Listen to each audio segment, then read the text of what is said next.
Mount Pamo, Mount Nimba to Atlantic Ocean, oh, Bommy Hills, to Pocondre, to educate, elevate, and promote. Yeah, focus on Liberia, for Liberia, Liberia, for Liberia, yeah. From Monday to Sunday, from Monday to Sunday, it's focus on Liberia.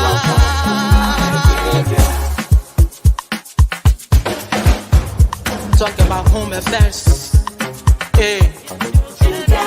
in diaspora, current affairs, reliable information, history, talking about culture, politics, education, entertainment, business, sports, advertisement, articulation. Focus on Liberia. Focus on Liberia. Focus on Liberia. From Monday to Sunday. Focus on. Hello, ladies and gentlemen, and welcome to this beautiful Monday night on Focus on Liberia. This is Between the Headlines. My name is Dennis Jar, and we are broadcasting from Atlanta, Georgia. In tonight's edition, we're going to be looking at President Boakai's first State of the Nation address. Today, President Boakai delivered his first State of the Nation address after a week in office. We're going to be providing analysis of the speech, what you get out of it, what the president is trying to do here, and we're going to be analyzing that. So welcome, invite your friend, share the broadcast, and let's get started. Let me welcome our governance guru, I call him. He's the FOL governance advisor of Mr. Ahmed K. Salih. Mr. Salih, welcome. Thank you, Dennis. Absolutely. It's a pleasure always. Let's get at it. Let me welcome for the first time on Focus on Liberia, joining us all the way from Winnipeg in Canada, Mr. Abdul Boakai Dukle. Mr. Dukle, welcome to the show. Unmute yourself, please. Thank you, Dennis. It's a pleasure to be here. Mr. Dukle is in Winnipeg, that's in Canada. He's a therapist by profession.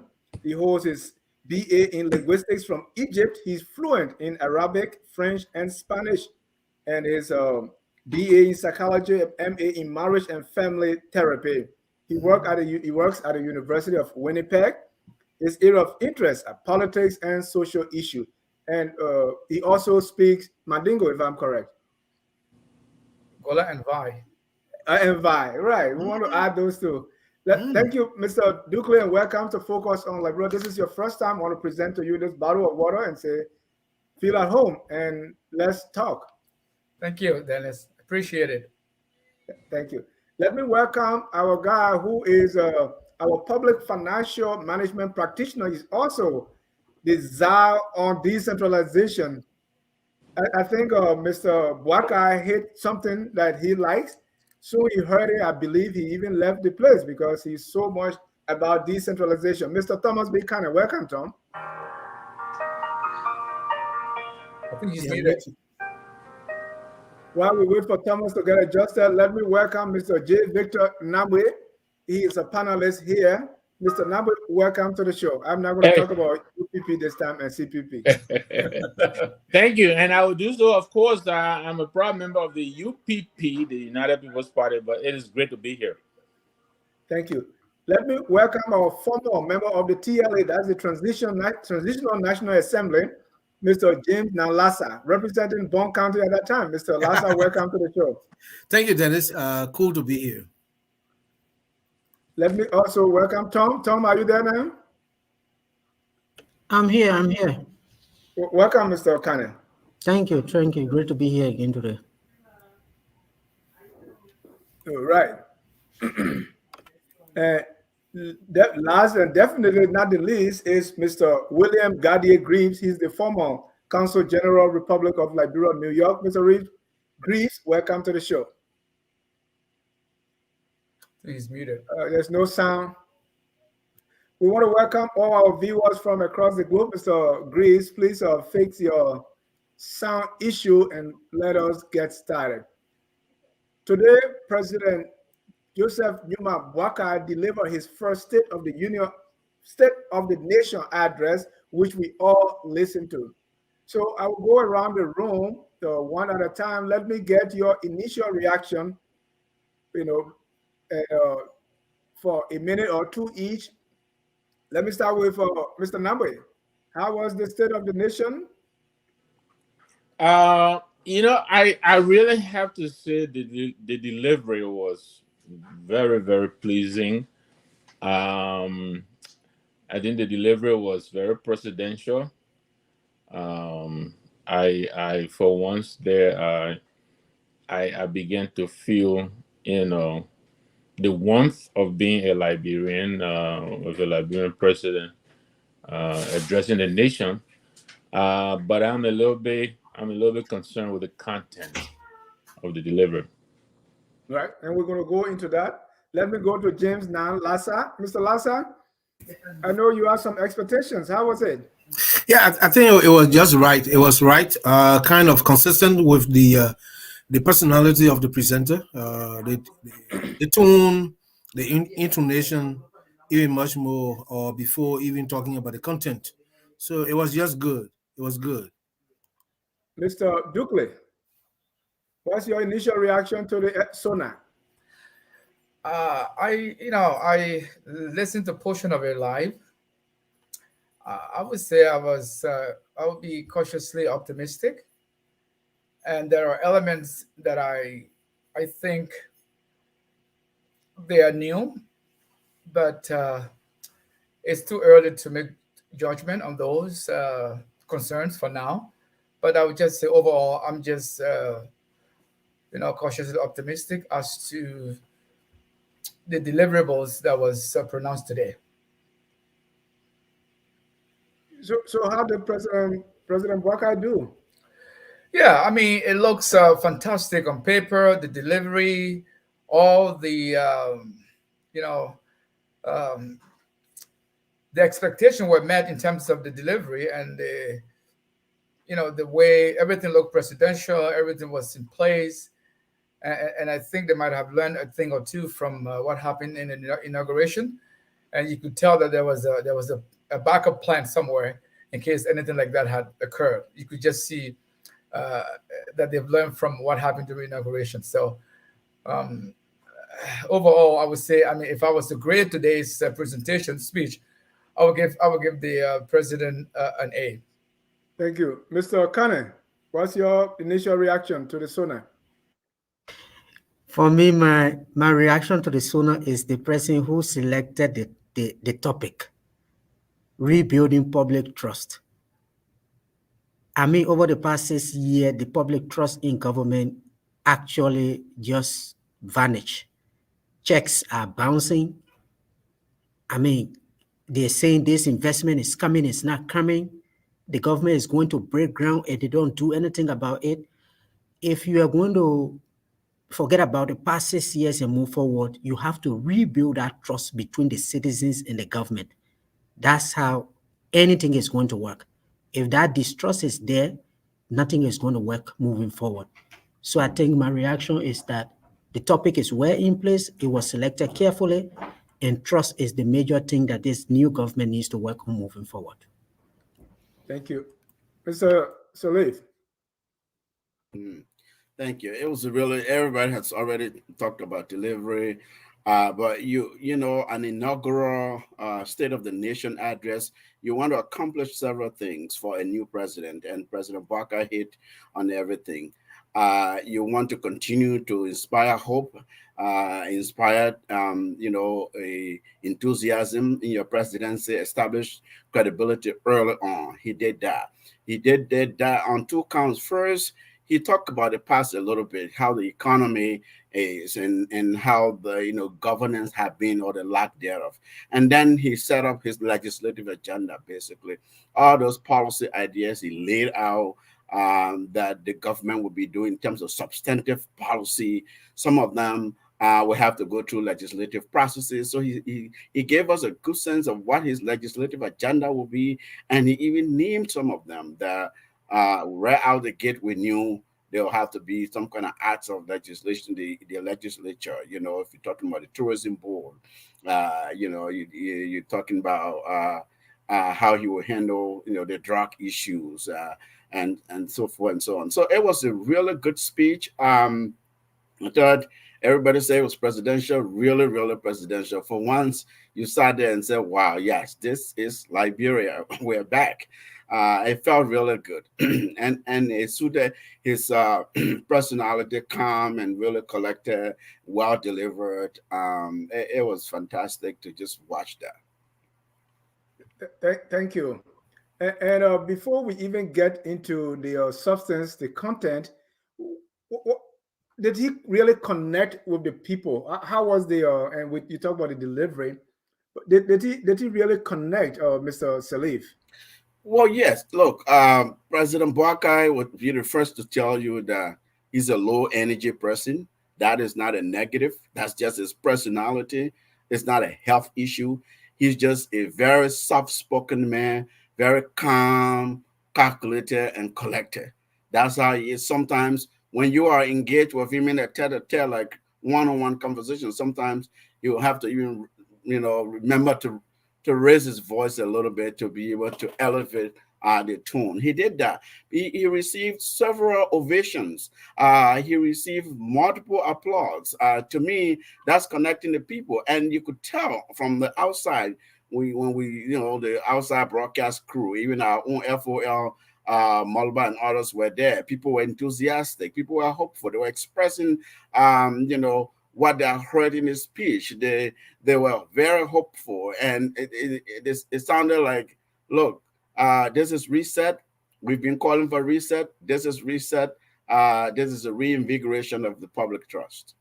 And Mr. Dukley, has the did you see Mr. Boakai being so scripted that even when the applause is like he was so focused on the paper, he was not like I watched President Weah, his first state of the, even he would lift up his head and say thank you or smile back. But did you see that body language, like he and the people were talking? On mute, please. Actually, yes, and I think the audience in the room, you could just tell there was a connection between him and the audience. Now, with that said, you see, the spoken words resonated outside that chamber, but I think even the people who listen to him outside that chamber will tell you the sense of optimism that is there, the sense of maybe this is going to be something new, or maybe what we did is worth what we did. But you see, overall, the inaugural State of the Nation is always like that. What he laid out in that speech and what is going to unfold in the next 30 days, 60 days, will tell the story. And when I say I'm cautiously optimistic, is rooted from this point, because the rosiness of the speech and the way it resonated in the chamber is one thing, and see it unfold on the ground is completely another. So I think when he'd been fixated on the notes in front of him, I think that's minute to the relevance of what he was delivering. So I wouldn't really hold that. I mean, remember, this is a 79-year-old man who is delivering, and he has a paper in front of him. And with what has transpired during the inauguration, I think that's still fresh on people's minds. So I think that was, if anything, I wouldn't consider as anything major in terms of the overall. Mr. Nambwe, we saw the inaugural address and the State of the Nation, two different speeches. Like, do you have the feeling that like they were written by two different people? Um, yes, in the sense that I think this speech, the State of the Nation speech, was much shorter, and as opposed to the previous one. But I said this, the president is not the bombastic type of orator. His orator is just monotone, so to speak. And I think the speech writers, I'm sure they're doing their best, but you have to write for him the way you understand him to deliver his speeches. Look, I can walk in a room, Dennis. You and I can walk in a room, and you say hello, and you right away you connect. And I may say hello and not connect with anybody. Maybe I'm good at saying what's up, or how is it going, or what's going on, or how are you. So they need to understand how he delivers, right, and feed him with the same meaning but different way of presenting it. Look, the man is that he's laid back. Like I say, he's not bombastic. But usually people who speak like that, they keep you on the edge of your seat because you can't wait to hear the next word coming out. They want to hear what you're going to say. But that's not what I see this president doing. He was reading the paper, not looking at the people at all, not connecting. Not once did he even go off script to make a little side joke. That's how you connect with the people. But again, I have to say, his delivery was yet again still better than some of the recent deliveries we have seen. His enunciation and intonation was on point, but he's not fiery. So I wasn't really looking for that. As to how he connected with the people, I don't know. I didn't see, maybe that was the protocol not to clap a lot. I didn't see that much, clapping going on and stuff like that. No, I didn't see that. Let me go to you, Mr. Lassa. Going into this SONA, what were some of your expectations? Like based on the inaugural address, people were even looking at how short or long would the speech be? What will he be wearing? And all that. What were your expectations and were they met? On mute, please. My expectations were met, Dennis. Just what were they? a day or two ago when we were on this show, I was particularly about the office of ombudsman, the fact that he mentioned that he discussed it and talk about the need, the urgency, and the structure that is needed. I thought he hit a point.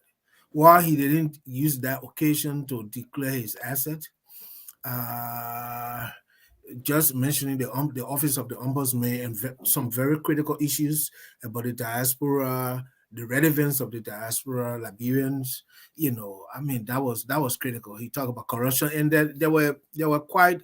I agree with Amos Salif that you have quite a number of ovations there, but when you hear of what may seem as a disconnect between him and the audience, there were points that he raised that, in my view, did seem, at least could be viewed as antagonistic to most of the audience members, such as corruption. That was one of the low moments in his speech when he talked about corruption. You heard very few people clapping. They didn't like to hear that at all. I think they are ready to fight, to fight against corruption. And another low moment was when he mentioned the critical relevance, the role of the diaspora, and that there will be yearly conference, diaspora Liberians. They didn't like that. They know that if that country is going to be saved from their hands, meaning the corrupt folks, it's going to be because of the input of the diaspora Liberians. And that was one low moment as well. So overall, he met my expectation. I hope he had declared an asset or at least gave a date. He didn't. So that was unfortunate. And I have a list of things, but let me go to you, Thomas. Did we set the bar a little lower for President Boakai in this? Because after the speech, people were looking at that it was concise. it looked like people were on their, their hearts were in their mouth if you were going to take an hour speech, or if you were going to have a big country gown and black pants that is absorbing a lot of heat. Did we set the bar so low? And what were your expectations as well, Mr. Kane? Well, the issue of the State of the Nation address is that it has guidelines on what the speech should be. Like Ahmed said from the beginning, you have to provide a state of the economy. So you don't have a latitude to just write it the way you want to write it. This is different from the inauguration speech, where he had the freedom to tell his own history as to when he came from Wasonga on to Monrovia and the schools that he went to. The State of the Nation address does not give you that latitude to be able to go back. So I think in comparison, you could have even said that one could be long if you wanted to make it long, or it could be short, but the content of it had to vary. So I think basically this was tell us the state of the economy, tell us how much is left in our bank account, tell us your legislative agenda, what are the laws that you are passing through to be submitting to the legislature for them to pass it. Tell us your agenda. And I think he spoke about arrest. In terms of expectation, and I mean, I heard you like relating it to President Weah. I think if we are going to be judging what President Boakai does in comparison to President Weah, then we are not setting a good. I mean, we might be setting the bar very low. We don't expect him to compare to President Weah at all. He should be very far off from whatever President Weah did. So my expectation was that he was going to deliver a speech that will respond to the requirements of the speech that is laid out in the Constitution. And I think if you look at the different elements of the speech, they are all in there. Thank you. So then, if I may mention real quickly, I agree with what Thomas is saying, and I understand that. The State of the Nation has, certain parameters, prescribed that you must address. But here's the thing. The president comes on and tells us the State of the Nation is in distress. What does that tell us? We are facing an emergency. I did not see the righteous indignation. I didn't hear him besides maybe the cultural authority that he proposed. What else did he say? What is he going to do about the state of distress? The economy is in free fall. He acknowledged that. Corruption. That would be my next question. Yes. Let me go to William, Mr. Honorable Greaves. Going into the State of the Nation address, what were your expectations and were they met? Were those expectations met? Thank you, Dennis. Thanks for having me again, and thanks to all the panelists of being here. We can all share our views. I had in two folds. One was on the high, and one was disappointment. I mean, on the contrary, this process of this whole event was not meant for what the president, our new president, deliberated on. This is not an annual message. It is traditionally, constitutionally, the State of the Union, the State of the Nation address that goes to the annual message or what have you. But I don't know who are the adversaries or who are the people around him who wrote this speech. This speech was a complete disservice and unfortunate to our Liberian society, especially at this juncture. He should deliver a nation address with legislative agenda. There's not an annual message. He has not been in office for a year. He just been in office for a week. So the first occasion is to tell the Liberian people what your plans are, what are your objectives, what your roadmap plans, and how you plan to implement those. And then you make recommendations to the legislature so that for all the obstacles that may come that will need all of the appropriations and the bills and what have you to be enacted in the law, you need a cooperation. And then from there on, you start the dialogue with it. That's why this day, the first week in office was meant to be. Now, I saw that he went to a lot of other things and dodged the points. He went to, first of all, I was happy that he stood and and delivered, gave his speech. It was nice. There was no problem, no condition, no health condition, side effect or nothing like that. So we're happy for that. But was it the right speech that we wanted to hear? Was it the right message I wanted to hear? I said no. In this case, and then two, you are there upon the invitation. You are summoned. You're not. We do all the foreign pageantry like the president is just going to give an address. No, the president is summoned by the Liberian people, the electorate, the citizens, through the office of the speaker, who represents them. He represents the 15 political subdivisions of the country and the 73 legislative districts. That's why he's speaker. So he summoned you. That's why they call a quorum. They don't go, the two houses don't meet easily in that assembly, in that chamber. They don't meet. It got to be national issue, very serious national issue that the full house meet on the gavel of the speakership. The president is invited, the president is summoned and come in there on the authority almost as suspended because it's on the gavel of the speaker. The house is called for legislative business. It's in action as he speaks. That's why he doesn't sit. He can't walk in, speak, walks out, or else that all things could happen. Now, what I said was a disservice was that he did not even address the speaker accordingly as the Constitution provides. You're reporting to the speaker, not the vice president. The vice president is on your team. This is very important. The vice president is on your team.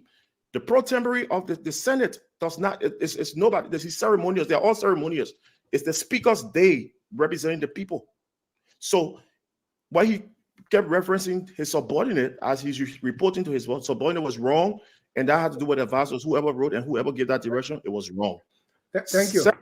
We'll go into more details, right? Because I wanted to make that point too, that I heard the president is there based on the invitation or the summon of the speaker, but to report on the speech, in the text, he had the speaker, but when he was reading, he didn't even mention the speaker for the first time. And throughout the speech, he was saying the vice president, the pro tem, and then the speaker is last. So because of that, I went back. First, I came to the United States. It will always be the speaker. I went back further, and all the Liberian presidents addressed vice president, including President Salif, President Weah. They addressed the start with the vice president, Mr. Sharif. Mr. Salif, did you notice that too? I didn't. It was a little awkward for me. No, it wasn't awkward at all. Under our law, the vice president during that ceremony, it's a national ceremony. During that ceremony, and when it's such ceremony, national symbolistic ceremonies, the vice president is the presiding officer of the Senate. So it's in that capacity, the president is addressing. The vice president is above the president pro tempore in the legislative affairs, in the legislative context. So the vice president is in the joint chamber doing a joint session of the legislature. All other rules are suspended. So the president addresses the vice president, and the president addresses the speaker. Throughout the speech, said, Mr. Speaker, Mr. Vice President, President pro tempore. Sometimes it was the order was vice president, pro tem, and speaker. Yeah, pro tem and speaker. He's looking the Senate and the House of Representatives. But of course, the point well taken. It is the speaker. I'm agreeing with you. I'm agreeing with you. Well, listen. Since let me finish. Let me finish. Well, they asked me to speak, so I'm speaking. With due respect, I will speak, and then you will speak. Look, when we're comparing, let's be careful and just go back to our country. Look at what the Constitution says. Look at what precedents and traditions in our country, because these things are also matters of customs and tradition. The legislature of the Republic of Liberia is a traditional legislature. It's a House of Elders. And then there's constitutional prescription therein. So I didn't really see any protocol error or any constitutional error. Who invited him to this occasion? Is the speaker, right? Yes, the speaker. He addressed the speaker throughout the speech. So really addressing the vice president, that's why it was awkward. And so I didn't notice before. So I went back to previous speeches And President Salif did the same thing. Because President Weah started with Madame Claude Weah. well, I don't know about it. But what I'm telling you now, Dennis, And now he doesn't know. because the vice president, well, because no, you don't address the first lady or your wife. The first lady is there, is there to accompany the president. The vice president, however, is in a legislative capacity because the vice president presides over the Senate. And so constitutional, I didn't see any error, or even protocol-wise, I didn't see any error there. What, Dennis? I don't know, but yeah, but James, I know people are going to say America is different, but in America, all the State of the Union we watch is always the speaker that's being addressed. In fact, and there's it depends. The pro tem doesn't even sit up there. Yeah, it depends. It depends, Dennis. Because in America here, I think the prior speaker before Brother Ahmed sounded a little bit. I was wondering whether in fact he really listened or read the speech, but I don't quite agree. I think he's well. Look, the president is there's nowhere where the State of the Nation address is based on the sermon from the legislature. That is not there. Okay. So he is required by he is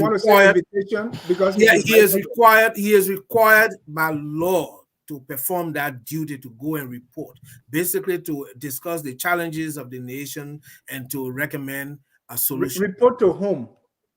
To the legislature, I say. Right. To the legislature. And now, who is hearing that particular one? No, Dennis, I don't dispute that, but the error that we might be making here is in the states here, when the United States president is referring to the speaker, often he only mentions the speaker.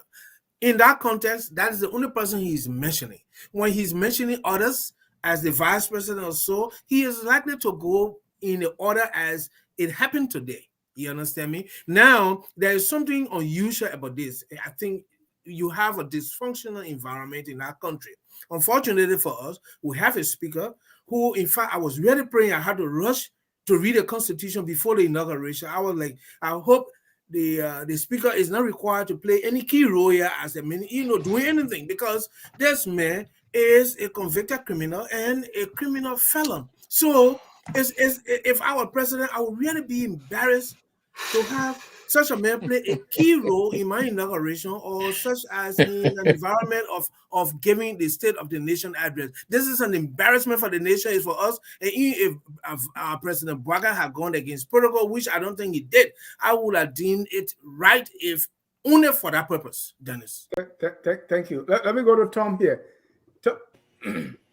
Thomas, what you make of that? For me, I found a little awkward that he was addressing vice president. You and the vice president come from the same place. It's almost you are coming to report to the legislative body. It's like the two of you from the same house. So why are you like reporting to him, Thomas? You didn't see it that way? Well, Dennis, you said you went back to the previous speech. So at this point in time, it's not very clear whether the president is following precedents or he's following some other formats. But I think Thomas, you have a problem there. Victor, you can pick up. Yeah, no, I was going to say, I'm not sure if it is any different in Liberia. Here in America, the democracy that we all try to emulate, right?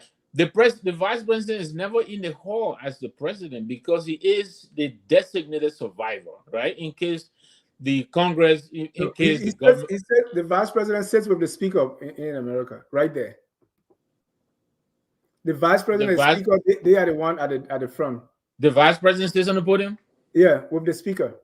Okay. But not the pro tem. I don't know what Paula was doing there too. And talking about that, was the first lady there today? I didn't see her. All right. I want us to go into the substance of the speech. Mr. Dennis, Green, so we can move into the content. Yeah, be good. I clarify things. There are certain rules and guidelines that is with our organic law that is enshrined within our Constitution, and there are some customary or traditional practices that are carried out by leaders or certain officials doesn't make it right. Now, I remember sometimes when President Sirleaf will announce or acknowledge the vice president was not as giving the same recognition as this was given today. Many times she would announce the speaker first, Mr. Speaker, and then go to Mr. Vice President and members of the legislature. So it's not acknowledging the vice president over. It was just something done, all of that whole stuff. But look, in the Constitution, it's clear. And we have discussed these things. I've been several organized several of these events. The speaker summons the president. The reason we say the president is going to report to the legislature is that we're trying to make it qualified, make it look good, so that people don't have that kind of that mindset, that perception. That's why the speaker called the joint section in the assembly hall and opened the Senate and the legislature to legislative business. So it's within that process, on the gavel of the speaker, that the president is allowed, escorted by the sergeant in arms. So there's a whole ceremonial thing, not what you think or what should be. Or I'm not going to castigate anybody here. We have our leaders back. You are almost doing that in reference to the president. We have the speaker. We have the speaker of the house. We have the president. We have our leaders. And I'm not going to call somebody criminal, but I'm going to say what is stated within our Constitution and what I saw today that I perceive as a breach. And that's what I'm stating. The issues, not individual. Mr. Dukley, I want you to conclude on this. It is the speaker who presides over that meeting, right? Yes. You see, I think you have to take into account what the Constitution lay out as to how the state of the nation should be handled. So everything that transpired in that chamber today was in line with what is prescribed in our Constitution. Now, with that said, I would like to emphasize one point Brother Ahmed made. The vice president is the head of the Senate. The Senate. So, in that context, even though the invitation was extended to the president by the Speaker of the House, that does not in any way take away that order that is established in the Constitution. So really, it's not based on precedent. It's not based on anything else. This is how it's supposed to be. So it was which order is established in the Constitution? The order in which it was delivered today: vice president, and then the speaker, and then etc. And where is that in the Constitution? Pardon me? Where is that in the Constitution? Pardon me? The vice president is the president of the Senate only if the Senate is having their unilateral section. Wait, one minute. The vice president does not have any voting rights. The vice president is ceremonious. Let me make the point clear. The vice president is ceremonious. Let Dukley end your thoughts. I want us to go into the meat. There's so much there to chew on. If you go back 10 years, if you go back 15 years and look at the records, you are going to find exactly what happened today is what has been happening for the last 30 years in the delivery of the state of the nation. Yes, I listened to President Sirleaf did that same order. President Weah did the same order. That's I went to Ghana. I went to Ghana. The Ghanaian president started with the speaker. The only abnormality that I see there is when Weah started with his wife, which is, of course, we know that's right. I went to neighboring Ghana. Hold on 1 second. I went to neighboring Ghana. I saw the current president started with the speaker. Then I went back to Gerald Rowland, who started with the vice president. Yeah, but Dennis, you have to see the difference here. If the speaker can choose, whoever is speaking, the president, he can choose to address the speaker when he's mentioning only one person. And that happens often. If he has to mention a number of them, then that's a different case. When the Joint Assembly assemble, the speaker is the only leader. No vice president, no president pro tem. When the joint house meeting, checking the Constitution. And when the nation address is done, it's represented to one person, the Speaker of the House. The people. It's in the Constitution, not the vice president. The vice president is there because the president is allowed to bring his family. I don't know why we're getting That's his cabinet. civic His political. Yes, you need to know because you misinform your people. Let me talk when I get the floor. When you talk, you will talk alongside. The president is allowed. Let me finish making my point. The president is allowed to bring his political family with him. I want to move on. We are going 40 minutes. But you know what? When they get a chance to talk, you don't tell them when to move on. When I start talking, this is your third. Then you just move on. They may sit and talk all day. He always does it. This is your third or fourth time on the same subject. You've made your point. I'm making a point with you and disagreeing with it. Actually, I agree with you on this one, and I'm saying that. I said, let's move on. You made your point. Okay. I agree with you. Really, yeah, but nobody have the right to stop me. Only you. You're the moderator. Right. So let's go to the substance, right? The President Boakai today said the state of our nation is in distress, but the hope of our people is alive. The state of the economy is a cause for concern, with many of our citizens facing perennial unemployment and economic instability. President Boakai described the state of the union as in distress. Let me start with Mr. Lazar. Did President Boakai lay out his agenda that would take us from that state of distress to the state of prosperity? Yes, he did. How credible was that? He did. He definitely did. First of all, the speech had to have been laconic. It had to have been short.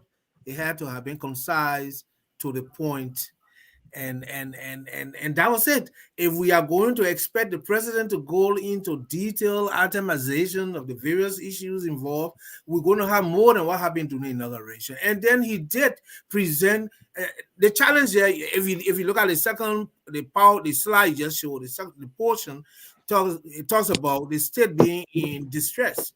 That is a challenge. And then he said, well, there is hope. The people, they have hope to move ahead. And he spoke about unemployment, and he spoke of how there will be solution, and he made some record. You talk about legislative agenda.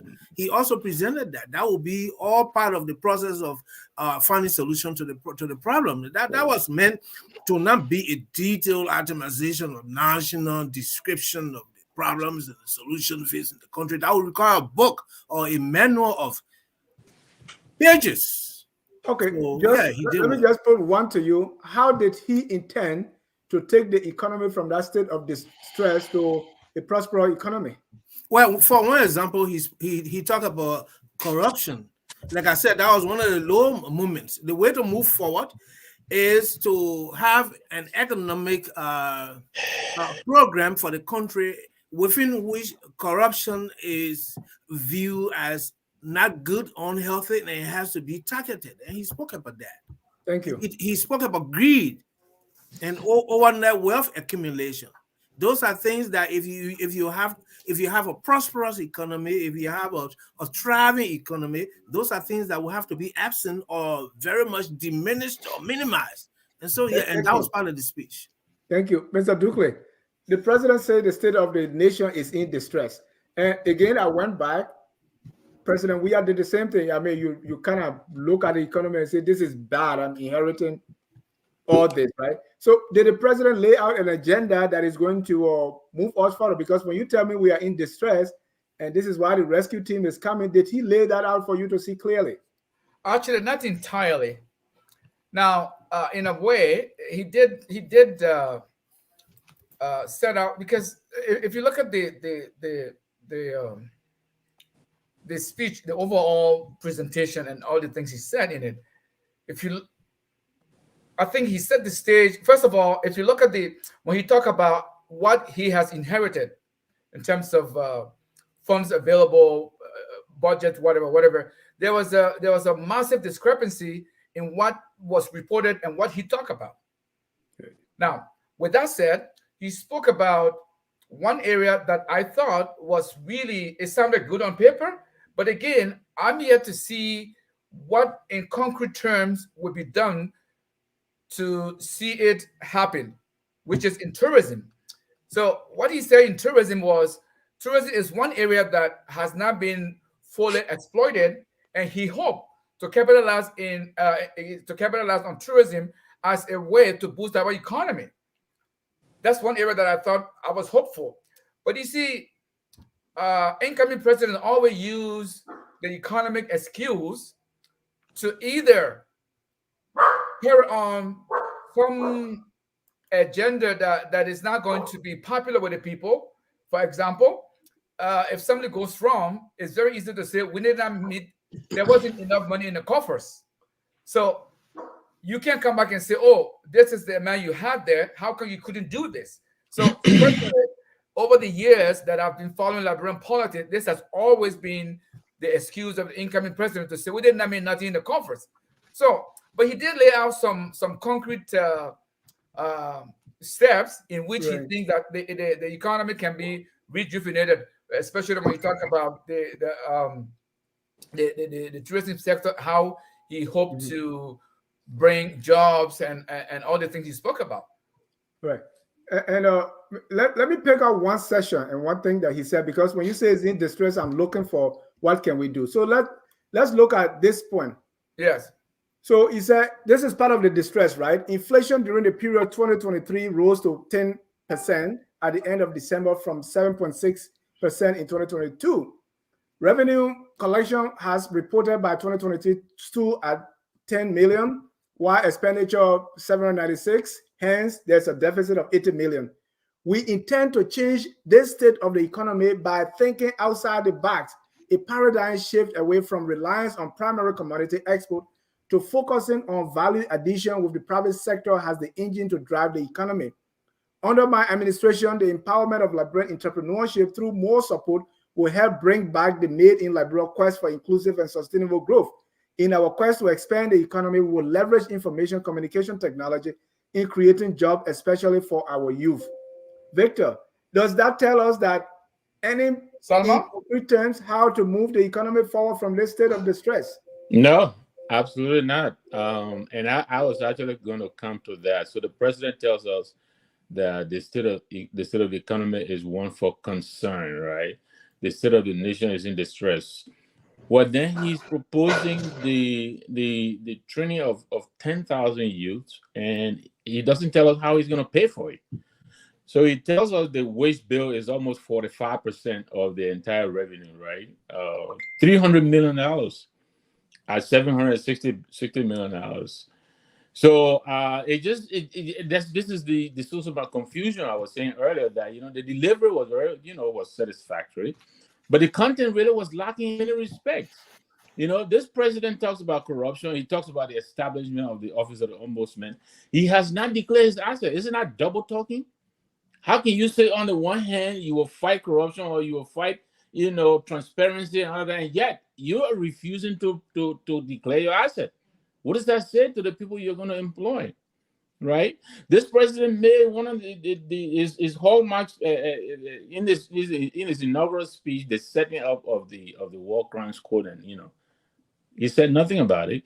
There were clips out yesterday of Senator Johnson mocking the whole process, so it really leaves a lot of us wondering really where this president is going. His words are not matching his deeds or his actions. Thank you. Honorable Greaves, did the president set out an agenda that tell us that he's going to take us from this state of distress and economic? I went over the speech and I went back listening to him. I haven't heard anything concrete or genuine that he has said. And this is why, in my opening statement, I said his first nation address should have stayed clear away from the past records, because the past records was solely on the previous administration, not his. So, and if you want to go into the nitty-gritty of what happened previously before his taking of office, you need to have a deep dive analysis into what transpired, and it doesn't take 1 week to have that given. Secondly, when you reach this stage as presenting to the nation after winning an elections, it's not about bringing policies or agenda that you're going to make known now. These should be the policies and agenda that you presented before elections during campaign. Now it's implementation. When you win and you sit in office, it's the implementation stage of it. So when you come to your first nation address, That's why I say it's not. It should not be an annual message that made a mistake. This is an address to the nation and his legislative agenda. What you do is that you now tell the country, you tell the people, the citizens, because they're the ones you're talking to. These are the implemented, just the roadmap plan I have. Now, if it was not done like this in the past, it's wrong. Doesn't make it right because somebody did it in the past. So it's not tip for tap. Now we should be listening to the president with the rescue mission, the emergency, and all of the problems that he stated that the country is in. How he's going to fix it. He's in the seat now. He's the leader. So it's not blowing whistle past the grave. Those people are gone. Now, in the long run, if you find any discrepancy, problems, or whatever, you want to do audit, you want to probe people, that's a different thing. But for now, the people want to listen to the breakdown of your plan, the implementation of it, that roadmap plan that you're going to get. Then you have to make recommendations to the legislature. You do not ask them to help you fix. No, you recommend to them and work with them. That's the beginning process. That's why I say you need a cohesive form of leadership where you're talking with the speaker, you're talking with those in the house. So these are the agendas I have, these are the policies I have. But to be able to have this, realized for the people, I need to enact these bills. And these I can convince you, persuade them, tell them. But nothing was broken down today, except it was still almost like campaign mood, still blaming the previous government. And now, which we passed that stage. You're in seat now. Tell us what you got. Thank you. Mr. Salif, again, did the president tell us how he's going to take us out of the hole? And let me give you one example. Like on the issue of the drug use, substance abuse that is killing our youth. He said he and his vice president are going to take the drug test. How does that help us? Well, Dennis, listen. Okay, first of all, for the record, Mr. Lassa said he wasn't sure if I watched the speech. I watched the speech from beginning to end. Not only that, I read the speech also. Dennis, this was a comprehensive speech. And again, this was not an address, should not have been an address to the nation. I don't care, you've been president 3 days. The fourth working Monday of January, constitutionally, the president of the Republic of Liberia must report on the state of affairs of the nation. That is constitutional. The president set the context. He used the economy, and then talk about inflation, talk about revenue collection, what he met there, how revenue performed during the period under report, because he's the president now. Why was there transition? Why were there all these turnover notes? It's hard to set context in order to establish his legislative agenda. Someone here said they expected him to establish or give a legislative agenda. Exactly, precisely, that's what he did. He talked about transition bill. He talked about youth, for instance. He constituted a task force of executive institutions. He named the Ministry of Health as a chair on this task force. He, in fact, declared drug and substance abuse as a national health emergency. What more could you be asking for? To address that, he set up a task force. The Ministry of Health is the chair, and then he named DEA and all these agencies. And then on how the economy is in distress, and how he will take us out of there, he spelled out his arrest. And then he gave elements. He said, look, we secure some funding from the Japanese. We're going to tackle this project. It will create jobs. We're going to establish a tourism bureau or institution that will create jobs. That is to create new jobs and bring in foreign direct investment in the country. This was an iconic policy, substantive-based speech that was forward-looking. The president was presidential. They delivered the content because, like Mr. Lassa said, when you break it down to the policy people, each responsible agency would then sit and say, for instance, education. He didn't talk a whole lot about, our education system is in certain condition, this condition, and here's what we'll do. What does that mean? You sit down now and look at the education sector plan and then systematically devise a strategy. Similarly, for these new institutions, this legislative agenda he put forward. So to me, I was sitting here beaming, listening to that speech, Dennis, as a policy person, as a governance person, as a rule of law person. I can write a 10-page paper summarizing this speech and even expanding on certain areas and certain things that I heard. Mr. Salih, let me push a little bit on this one for the drug one, right? He set up a committee and he did not tell us what this group is going to do. It was his job to tell us right then and there what this group said. No, you can say, I'm going to set up a committee. I'm setting up this committee to study the. I didn't hear that to do what. He just said in a context. He said, substance abuse and drugs, I declare them a health emergency. Right. What do you do with the emergency? I'm therefore hereby establishing a national task force, constituted, headed by the Ministry of Health. It is that piece to that national task force to address this health emergency. He didn't say that. Oh, come on. No. Dennis, let me just quickly. The president can be that condescending to us. Correct. President hold on, Victor. Here is the problem. Here is a vehicle to address this problem. Then you say, "Oh, you didn't tell us what you would do to fix this problem." No, that's not right. That's not. I must say that. But Dennis, I have to say, brother, hold on. We got order here. The same way the president should have said, Speaker. Well, he mentioned me. That's all. I thought maybe I mispray you, but I thought you said I don't know if Salim. No. I was speaking to the speaker before you. That's why I mentioned your name. But I'm completely in agreement with various points you made. I just want to stress that. No, and are you telling me, or Mr. Dukley, that he's setting up a committee and wouldn't tell us even in one line what this committee is about? Oh, it is about drug addiction, substance abuse. What it's supposed to be doing? But okay, then that's the question of whether that is omitted or not. But it's understood. But Dennis, I think you are taking this. You are making a big deal out of nothing. Correct. If you take into account the context of the presentation, and he did mention drug addiction being a crisis that must be addressed, he doesn't have to come and tell us what the committee would do. The moment he says, "I have set up a committee," you can deduce from that the reason for creating that committee is to tackle the emergencies that he spoke about. I mean, he didn't have to spell it all out there and then. So basically, what we have there, Dennis, is we have a subject and a predicate. There is a verb that is missing. The message is understood without the verb. The subject is substance abuse. The predicate is the body that will be there to address the substance abuse. The reason I say it is you have to first demonstrate to us that you understand what is happening and that you are formulating a plan to address it. But if you just tell us, I'm setting up a committee, and just the committee, but no term of reference at all, and you want me to assume that because this is crisis and this is a committee, it means they have to do X, Y, Z. Honorable, do you agree?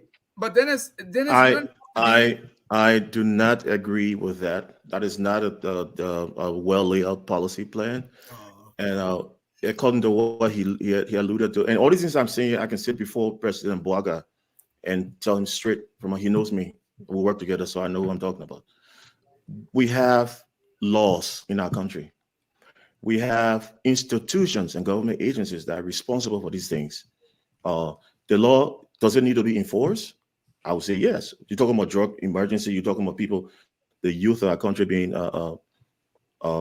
infested with drugs. Now, so what are we doing? Are we convoluting everything? Are we usurping the function from the National Drugs Enforcement Group? The necessary that already set up. You're announcing to the body, to the people, to the public, our task force team. You're not telling you're not telling us how they're going to work with the institutions that are already established to do this work. So you see the confusion that's in people's mind. It's like, where are we going with this? How? And then you going to the point of making and humiliating your officials as a public servant, talking about and submitting them to drug test. Where are we going with that? He didn't say that. And Victor, you can comment on that too. Victor, he said because of this, he's going to submit. He and his vice president. Correct. And he's calling orders to follow. right? That's Yeah. an abuse of human rights. How does that address the? And that's why I was saying, does he really understand Yeah. what is going on and how this problem is going to be addressed? So, So how the- does President Boakai submitting to a drug test help us Right. with this Exactly. drug pandemic that he has If described? the problem were that his government officials are coming to work, intoxicated Right. or high on then you would say, I'll submit all my officials to drug test. But the kids are in the street, they're falling down on the car road. And they are not denying that they are on drugs, right? Exactly. And then you're still gonna do what? Drug test to do what? So I don't know. To me, that is still another situation of the other. No, But I was gonna ask when my friend Mr. Soli was talking. The president, one of the items he is submitting as his legislative agenda is what? A review of the Transition Government Act. When is the next transition going to happen? 6 years from now. Is that really an emergency? There were several legislative. No, but I understand that. Look, Yeah, saying here, the problem we have is this president does not seem to recognize the emergency that he's faced with. He's talking about transition 6 years down the road. That's not what we're talking about right now. It's going to happen this year. He also talked about the fact that the outgoing said they left 40 million. All right. And they left only Yes. 20 So million. now the question will be, once we recognize the problem, what is the prescription that we are proposing to deal with it? He didn't do that. Hold on, let me put that, because that was what I was coming to now on Yes. how much is inherited, right? Because we talk about it a lot. Yeah. He said the net international reserve position reported at the end of December 2023 was 220 million. The report of so that 220 million, President Weah said, I think 222 million or so, but that is correct, the reserve. So he said, yes, the reserve is true. The report of US 40 million as the government's consolidated account balance as of January 19, 2024 is not supported by the facts. In other words, President, we are live. Yes. The balance reported by the CBA as of the same date was 20.5 million, highly incumbent, not 40 million. Then he came to the debt. He said the stock of public debt at the end of December 2022 stood at 2.21 billion, giving us, a deficit, right? So he's talking about the debt. So with all this issue, how does President Boakai intend to address the debt issue? Did he say it? Mr. Lassa. Yeah, thank you, Dennis. You didn't get my view on the symbolism involved with the president talking about going to take a drug test. President Trump did that. He will rise up early in the morning, go to work to send a message that everybody should go to work. We heard that we are going to power. He didn't ask any minister or ordinary people to wear proper suit. Once he wore it, everybody follows. So that act of symbolism is more than symbolism. Our ministers are sorry. The president talked about the drug test. That these people are under the influence of drugs. I just said he will rise up early in the morning. Symbolism. I'm just trying to express the symbolism. Is there any report that these ministers are appearing to work drunk or under the influence? Oh, well, what is the issue that he's trying to resolve here? The message is that if I do something, the evidence is that others will follow. And there is good example to so you do the example. Because drug is prevalent in the country. In the country, it's an drug epidemic. And substance abuse, Dennis, as a national public health crisis. Correct. And therefore establish a task force. I'm going to take drug tests. Drug use and substance abuse is bad. Don't do it. Because if you tested so many young people around the country, they will not pass drug tests. Most people who are abusing substance. So I take the test. No, but that's not an issue in the government. The government people are not on drugs. No, it's symbolism. It is symbolism. I think Dennis, I think that is humiliating and disrespectful to public servants. Okay. We have a code of conduct, and that's what is required. If there's any law to be enacted, come with it. You cannot, the president, that's one step to dictatorship and authoritarianism. You cannot come up and detect and tell people what to do with their private lives, except they are of public nuisance, and they are protected by the Constitution as well. They're human rights. How is this drug test going to be? Let me finish. How the drug test going to be administered? You say you should. I'm on the floor. You hijacked it for me. Sorry, just 1 minute. Is it going to be implemented periodically, or is it going to be within one? So how do you solve the problem by that? That's the question in everybody's minds. Yeah, Mr. Lassa, how does that address the issue? If you understand what's happening in the country, So we talk about treatment, right? You talk about the importation, when you talk to AD Kroman, because those in the street taking drug are the victim. The issue, but the suppliers, right? And you Thank talk you, about Dennis. a drug test. How does that solve the problem? First of all, let me apologize for taking it back. You had asked me a different question, but I want to stress here sufficiently that symbolism has its place in government that is no less of importance as other priority issues that can be discussed. The act of the president can serve as an incentive to mobilize citizens, even down to the Zogos in the street, to tend to emulate the positive behavior of the leader. And that has happened when Tubber, like I said, rose up early in the morning to go to work. He didn't force anybody to go. The He went to Zogos work. are not in Everybody was denial forced that to they go. are not on a drug. They are. I mean, there's anyway. But go to the question on the on this one. How does President Boakai intend to solve the debt issue? Correct. Because he's creating more debt, right? He's going to have diagnostic centers around the country. He's going to train 1,000 youth. He's going 10,000. to do all these things. And we're already in debt. So how is he digging us out of that deficit?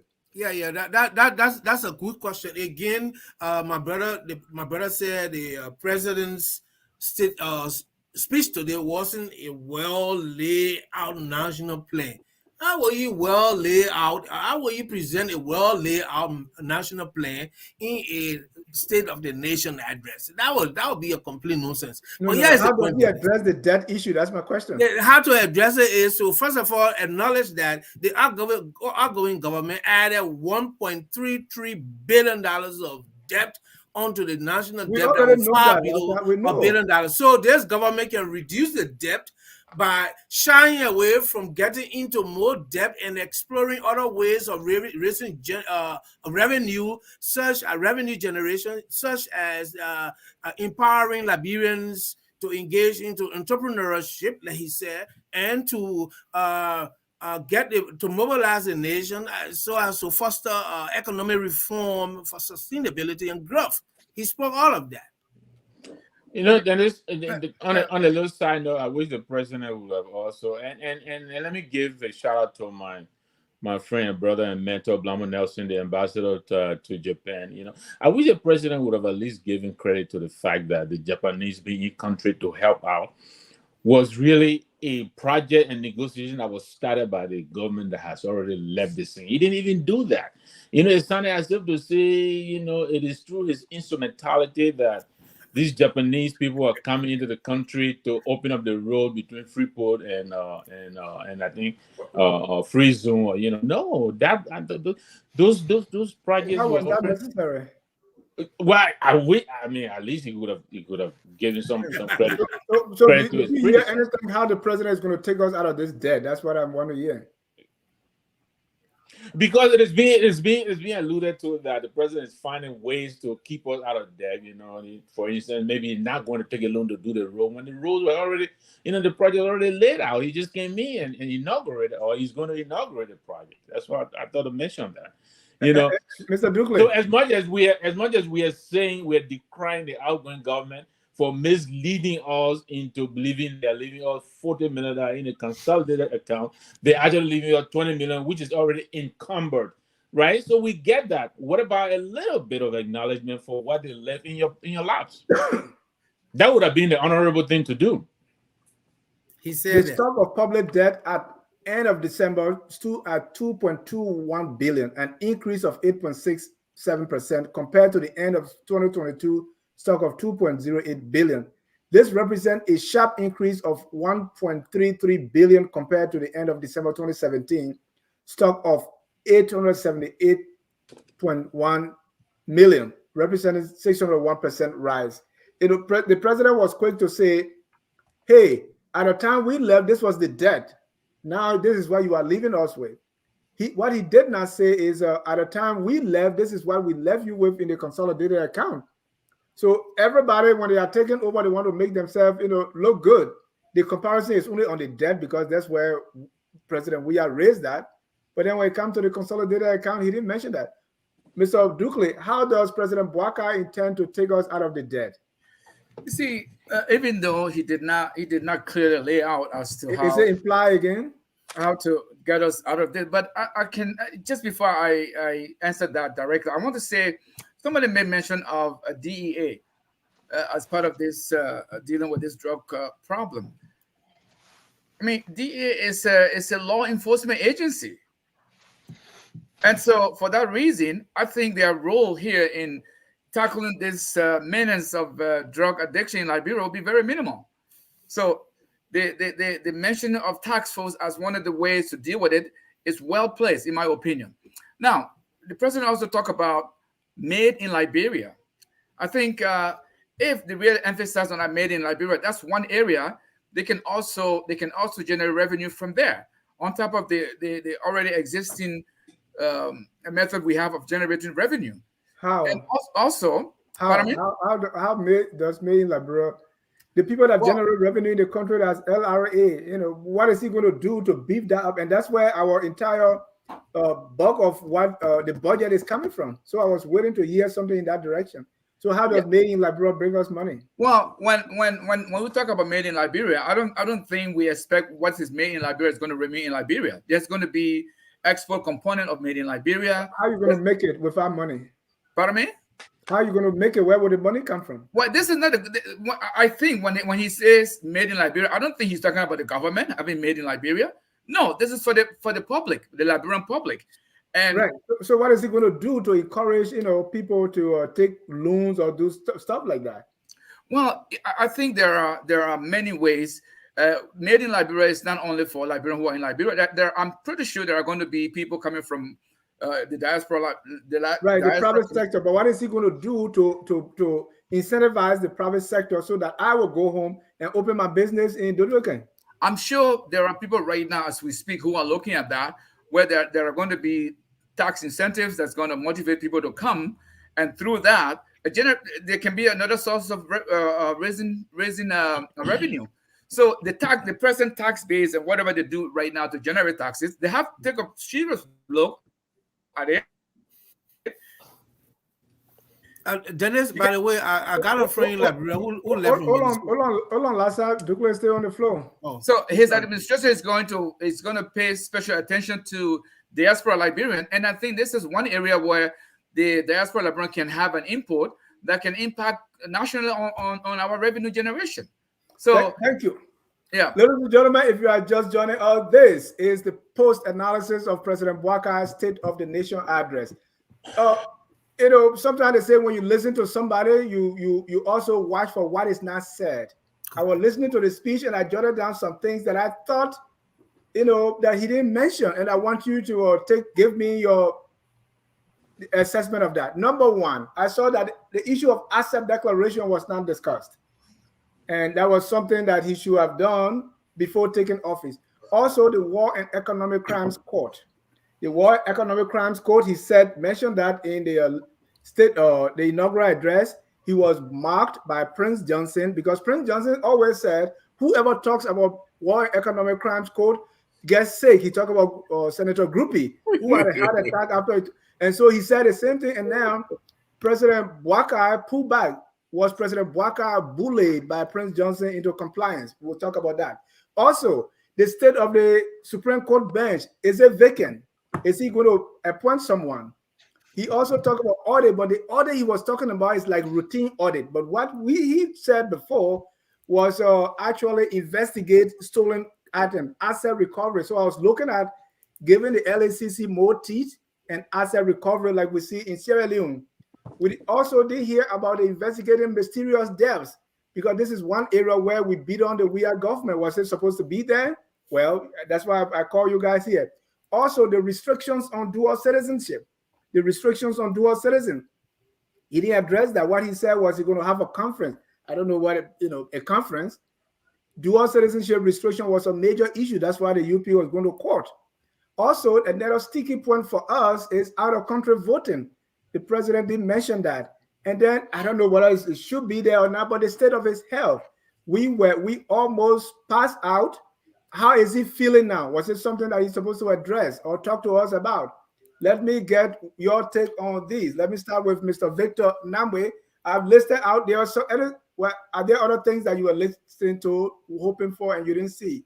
Or do I? Well, I was hoping too that he would reassure those who are tenured in his government, because we're hearing all these reports about people being intimidated, by people from in his kitchen cabinet, and threatening them with removal. So I was hoping he would reassure them. But yeah, the question of the president's, I mean, like I said, this is one of his seminal announcements.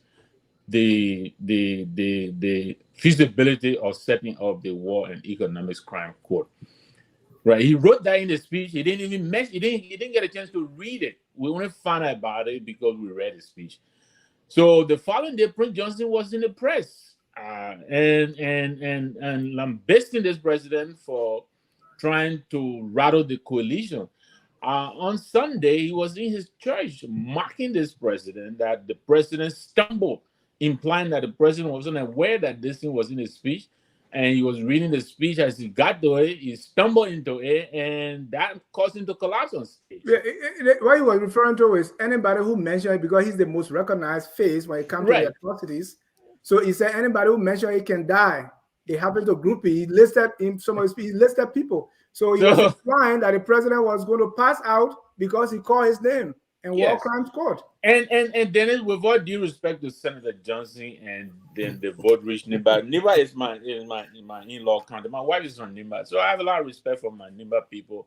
But look, the president is not running for re-election. We know that. What is he afraid of? Why is he so afraid of Senator Johnson? Senator Johnson has been reported bullying him into removing Massacre from the list and bringing Council Cooper Crowd.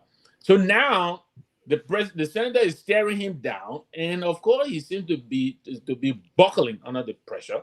He comes to deliver the State of the Nation, and a seminal pronouncement in his inaugural address, he left it out entirely. Mr. Duque, we didn't hear asset recovery, and did Prince Johnson bully him into compliance that he removed the War Crimes Court? Senator or Councilor Gongro was, he stated that he was disappointed that was removed. I think personally for me, I expected some kind of a roadmap in tackling the menace of corruption in our country. And I think not mentioning the asset declaration was one area that I really expected him to present us with something that was more concrete than we've seen in the past, starting with he himself, and maybe even make it conditional to people serving his government. Then that way, it sort of reassures people that, he means business when he says he's going to deal with corruption.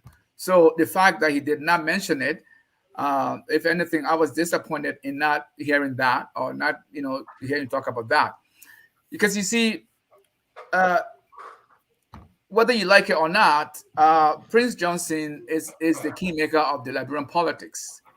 And so because of the alliance between Prince Johnson and the UP government, and the role he played in having it elected, now I think he's beholden to Prince Johnson. And for that, I don't think President Boakai is willing to risk that relationship right now. And even going forward, it's going to be a risky political move to try to jeopardize that alliance that he has created with Prince Johnson. What does that tell you? Now, I think that's the liability. That is a liability that he needs to deal with, and I think in the end, at least in my opinion, this is one of the areas where our politicians are lacking. Because of political expediency, they will rather align themselves with people who can get the goods delivered at the expense of the Liberian people. And again, it brings me back to my statement when I said cautiously optimistic, simply because, again, these are the areas where Prince Johnson is going to exploit to get his way with President Boakai. And so really, it's going to be a quagmire that he's created for himself. Thank you. Honorable Greaves here. We talk about corruption, the fight against corruption, and what that fight talk about the LACC asset declaration is very key. President Boakai promised us that he was going to declare his asset. He didn't. Yeah. Right now, he's promising us he's going to take drug tests. Should we even believe that? Because the first one he didn't. Right now, he did not talk about asset declaration, asset recovery, in going after corrupt officials for the money they stole allegedly. None of that came up. And then war crimes code, because Prince Johnson was here. Prince Johnson is also on record that when he first put forward Genital Massacre, it was because of Prince Johnson accordingly behind the scenes that he withdrew that. Now, Prince Johnson bullied him on camera for mentioning war crimes code. He took it out again. What else do we expect in this Prince Johnson, President Boakai relationship? Well, Dennis, I wouldn't speculate that much on the Senator Prince Johnson's influence on the president. But what I would say is that there are many people who speak in favor, speak on the issues of the war crimes and economic crimes code, not understanding the intricacies and the formality of it in establishing one. He mentioned in the inaugural address, right? So why? I know. Yeah, that's true. So it could be either way. It could be either way. One could be the influence of Prince Johnson. That's speculations, allegedly, and one could be he had gone through the as president since getting into office. He has gone through the procedure and how this can be. Then he found out, well, this is more complicated than I thought, or because I can tell you. Liberia had the option of establishing war crimes code and a TRC. At the time when the international community and everybody has full support and were willing to come in with that process, and we chose the latter. So that was implemented, funded seriously by the international community, our partners, and we're talking serious sums of money. And that was conducted, completed, recommendations were submitted, and it took it and it accepted the recommendations. And where the law required, some of them were implemented. Where the law didn't require, that was dropped. So to go back to the international community and tell them, hey, you asked us before, we said we wanted this, now we tried that, it's exhausted. We want to come back to war crimes. So that's a lot of back and forth in that. Now, why he did not measure it, it could be that, it could be the influence of Prince Johnson, I don't know. But back to the other issues, corruption, the LACC and what have you, these are all agencies that have statute that are governed already by provisions within our laws. So I would have expected him now, because we always castigate or blame the previous government of not enforcing the law or not taking these things seriously. So one of the things I would have expected of him was to be there and reassuring the public, the legislature and all that I'm going to make sure I'm going to enforce the law to the fullest, and these will be my plans. Now, and that's why I felt I found a shortfall in his presentation today, because I expected more plans in moving forward, going against some of those ills in society, some of the things that he had complained about, that he ran the campaign on, and deliberate further on what steps he's going to take on these. Instead of, that would have been helpful for us for the first, because Dennis, the first year in office always comes at the end of right after elections. So the president has not spent time in office for a long time. It's just 1 week. So they are always exempt. That is customary. That they're not delving into the economy, financial budgeting, all those things, talking about the past. So because you want to give them time, the cabinet minister's not even in office yet. You still have people just being appointed, having even been confirmed by Senate. So they don't even know what the document states. So that's why they always stay clear from them on the first year. Now, moving forward, you can start reviewing all those things when your cabinet, when your full government are taking place.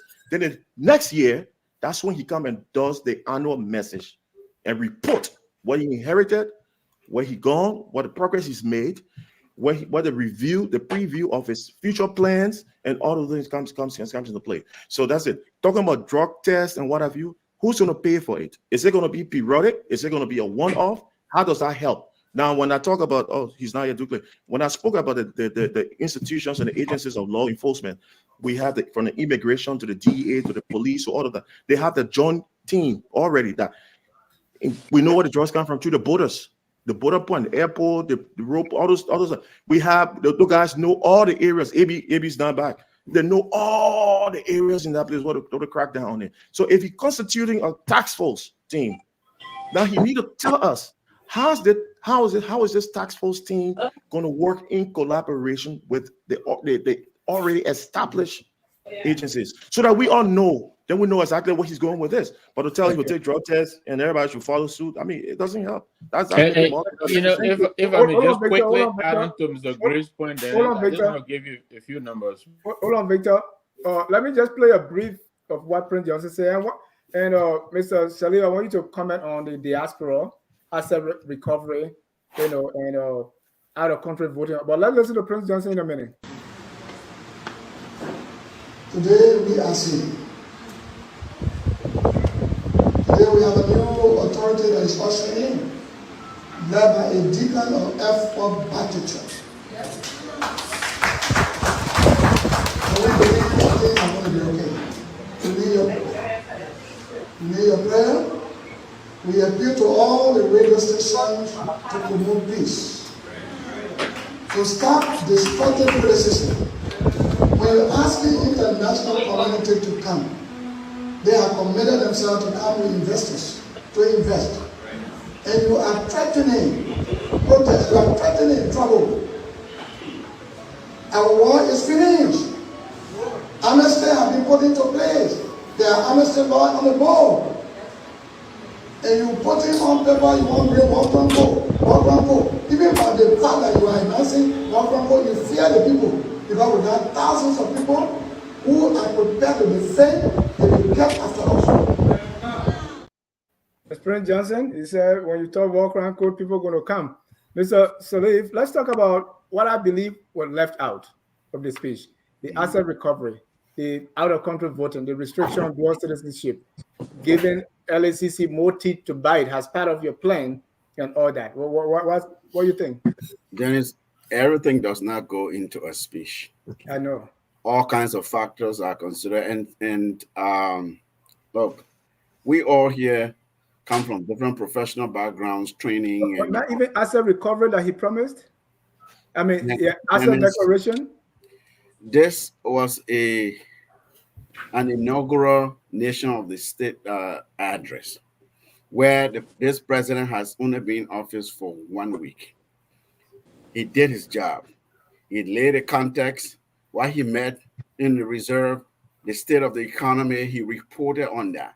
And then he laid down his legislative agenda, very futuristic, right? Somebody in the comments saying, I'm pro UPs and this and that. Whatever you may want to say or call me, I'm a trained speech writer as well. I've written speeches, speech writing.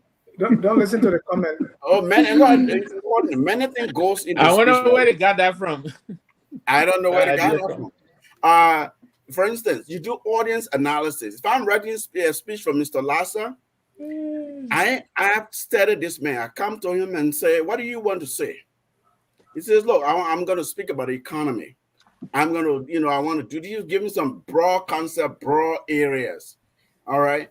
And then I go do something with him. I come and interview him again. And then he tells me something. And then I bring a rough draft and outline and share with him. So the point I'm making is there are some things that the president hit in the speech that when it comes down to it, when policy people do the analysis and the synthesis, right? Analysis, you're doing the deconstruction of the problem and building, then synthesis, you reconstruct and build it up. We will see all of these things in it.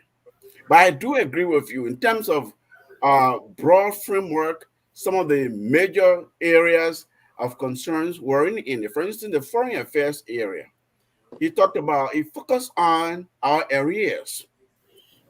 Okay, that's important, yes, but there are other substantive foreign affairs issues that you could have just lay out the basic framework of, because that alone is not foreign affairs. That's the logistics of foreign affairs, even where, we're owing people, we haven't paid arrears, membership dues, we haven't paid for rent and things like that. That's important, very important, but the substantive pieces foreign policy direction of the country. I was hoping to hear that. I didn't hear that. So you're right. The dual citizen question.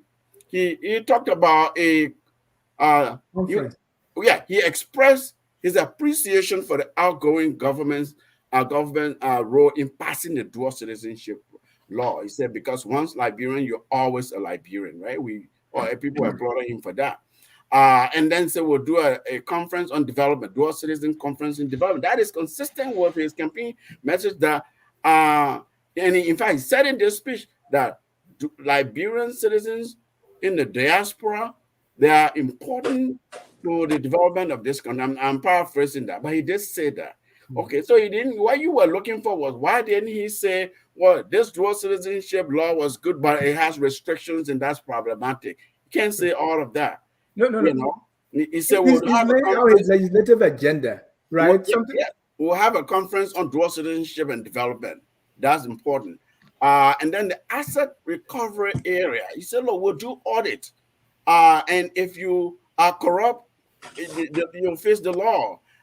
It has to be a government that's accountable to the people. A government that does not serve, is not accountable to the people, does not serve the people. These are the broad strokes that he's painting his policy, his legislative agenda that we can read into, and then look for agency specifics, look for the development policy specific in those things once some of these legislative agenda items have been met. What's the other piece in terms of, for instance, reconciliation is another area, and then you all have been talking about the War and Economic Crimes Court. By the way, what Senator Johnson described is incorrect. We didn't have a binary choice where we say you don't go to the Truth Commission or War Economic Crimes Court. That's not true.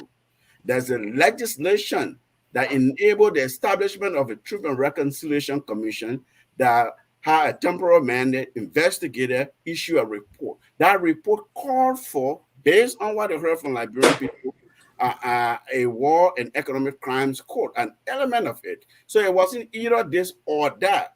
There was no amnesty provision in the Liberia TRC as it was in the South African, for example. There was not that kind of political amnesty provision. So Senator Johnson is wrong on all counts.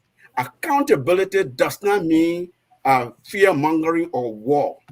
People who committed atrocious and egregious crimes in our country that have set this country back the way it is, they ought to be held accountable. For someone to be beating this drum of war, if you come after me and that's trouble, that is just unreal. Any leader who buckles to that. But do you think he scared the president from? No, he did not. In my view, from a distance, he did not scare the president. Like I said, speech writing has audience analysis. Maybe in his inaugural address, he wanted to signal to the international community a certain message that Liberia means this. Liberia is about this. This is how the direction in which my administration is going to go. And then he comes to the national audience, the legislature, and the Liberian people. And then he lays out, don't mind that. I'm only talking to the white people, but don't listen. No. I don't see it as that. I think this War and Economic Crimes Court issue is well and alive, and you will see and hear about it in a very short distant future. Yeah. I believe so. Mr. Lassa, I want you to have your last word on that, because you see he laid out this agenda, right? And Mr.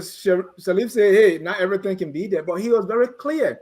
The Presidential Transition Act, the bill for establishment of the local government, operationalizing the revenue sharing law, passage of National Tourism Bill, establishment of the Office of Ombudsman, and so on and so forth. But yet he couldn't mention War Crimes Code. He couldn't mention dual citizenship. He couldn't mention out-of-country voting.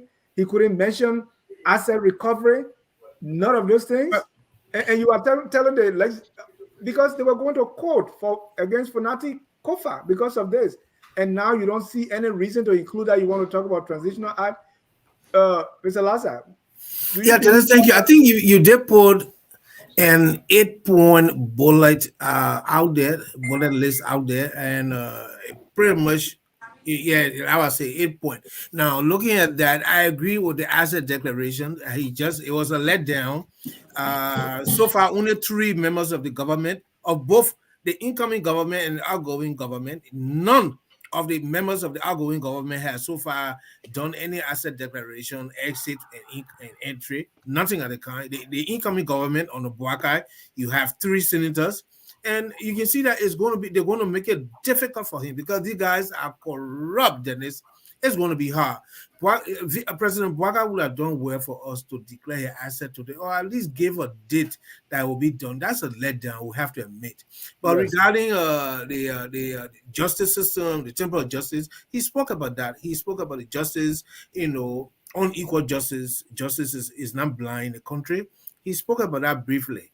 And he also spoke about dual citizenship. He talked about action to be taken regarding denying Liberians their right. To me, he's talking about citizenship, equal. So what's the legislative agenda for that? What is it? Well, I mean, it was mentioned in his speech. I'm just trying to point out that it was mentioned. He did mention action to be taken regarding the alienation of Liberians from their citizenship in the country. So that will address that. If you talk about out of country voting, he said something that really had a very low movement among the lawmakers. Those guys have great fear for Liberians in the diaspora. When he talked about, in fact, every year there will be annual conference with diaspora Liberians. They don't like that. To me, within that is a concept of dealing with out-of-country voting. I used to advocate for out-of-country voting. That would have happened under the umbrella of such an arrangement. So that is promising, I would think. Now, regarding asset recovery, Dennis, I have to admit, I'm getting really concerned. If you listen to the speech, it does seem like you have a lot of people around Boakai who will not be eager for accountability anytime soon. So when they read a speech, they try to leave it out. Even in the appointment, by this time I would have expected for somebody like Tiawan Gonglo to be mentioned for appointment, or even Yankwa Zeze, who as a very young man, was appointed by Doe, and he headed a reacquisition bureau to recover assets. The integrated icons in the country, none of them have been called upon. People like Ambula Miami, people like Stephen Johnson, people like you have good number there. Yankwa Zeze, Jawon Gonglo, Jerome Verdier. You can't see any of they are not even part of the transition. Or even thinking of Kabina Jana, Nabali Warner. Yeah, I don't know Kabina Jana as an integrated icon person. Yeah. And this is recovering money. Yeah. Nobody wanna. You are not hearing any of the names, and you have Senator Amara Kone in the legislature boasting, "I'm going to pay for if it means I'm going to pay for people's background checks so that nominees coming for confirmation." But then when it comes to auditing members of the legislature, he said, "No, let them go. We need a fresh start." That's because he himself is implicated. He has a record, so it's not promising. And don't forget now, the president has have a vetting committee now consisting of legislators the senators who's supposed to confirm these people. They are the ones vetting. But Dennis, and they are announced. So if I know now that Yombly is going to be vetting, I go directly to Yombly, right? Correct. But you see, Dennis, if I may just add to what Brother Lassie was saying. Yeah, go ahead. So we can conclude. You see, the State of the Nation speech is also meant to let the citizens see the roadmap going forward from previous government. So one of the thorny issues that we are dealing with over the years is corruption, and the impact of corruption on our government, on our citizens, and everything that we do, including in the Foreign Service of the Republic of Liberia. With that said, I think by focusing on asset declaration as a first step, starting with himself, his vice president, and all the prospective ministers or people that are going to join him, to make it conditional to declare asset before you can be given any position, as is a first step, we all know to be the main as it is. So really, I'm really disappointed that there was nothing mentioned about asset declaration, and I don't know why they are dragging their feet when it comes to asset declaration. Are they afraid of something? Now, it doesn't really look well on him for all what he said during the campaign about corruption, dealing with corruption, fighting corruption, and something as, I don't want to say simple, but something as serious as declaring your assets.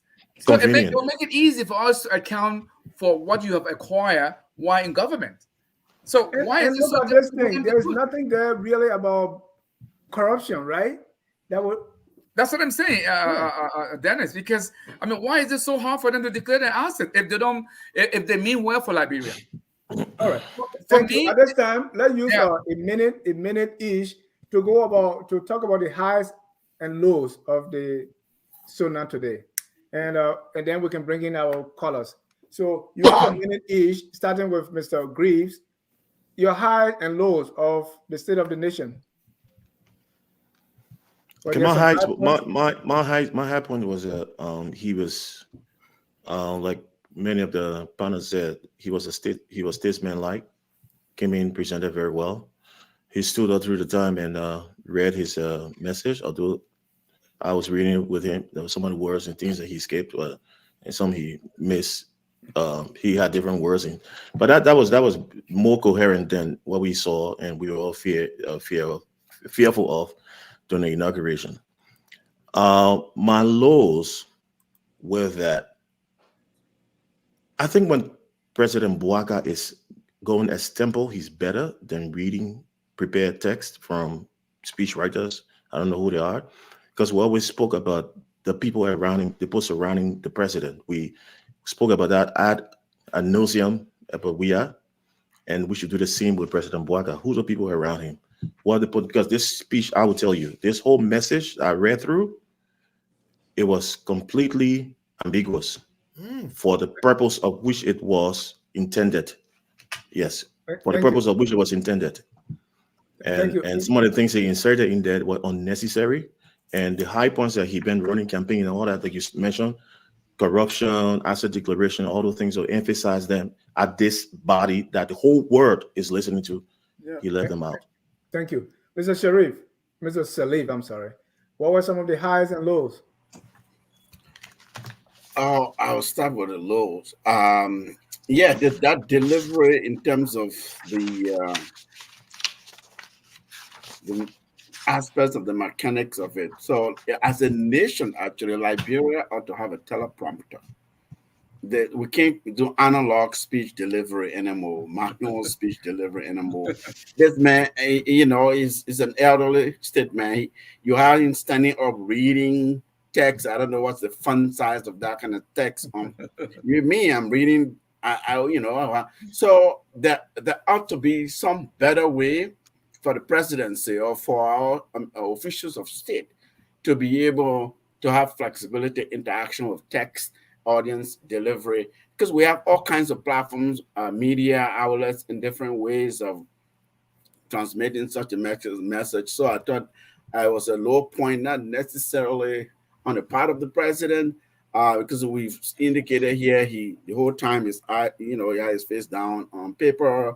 He wasn't really engaging in joking and doing side jokes and things like that. Yes, so maybe for next time, that's an area of opportunity to improve. Another law will be, I mentioned earlier, education.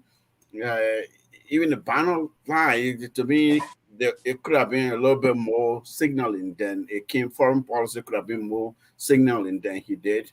So those were lows. The highs, it was an iconic, substantive, policy-based speech. This speech was dosed with legislative items.